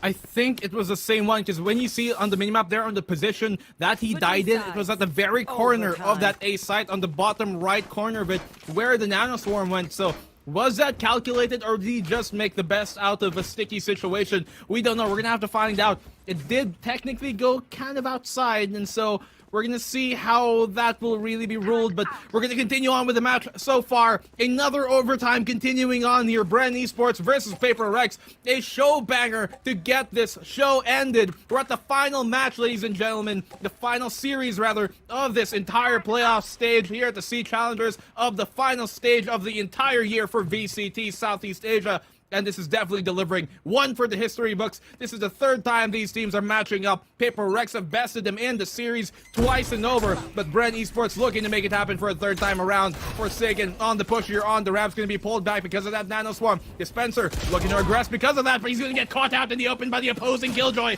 Benkai punishes him. This is where PAPERREX can start the freight train going, and there you go. Station onto the Tower of Wits will deny that entry onto Forsaken. It's 4v4 as we have Devi still with the operator. He's had that hot hand, and he wants to continue with that rifle. Shiba, though, on the chase, on the hunt for Wits, who's on the low HP. But if Wits can turn things around and get that takedown, it's gonna be him healing on up to full instead. Still, though, PAPERREX, they have a good angle so far on a Heaven. But at the same time, Bren is already closing the distance, looking to get even more and more of that map control. And PAPERREX, they have to shoot their way out of this one here, black and blue.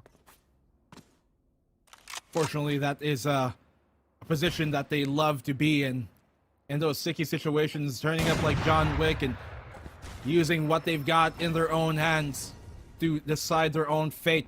Abilities, be damned. These guys know to bring the heat, and that is through hot iron lead. Benkai and the rest here of PAPERREX crawling up in the Heavens itself.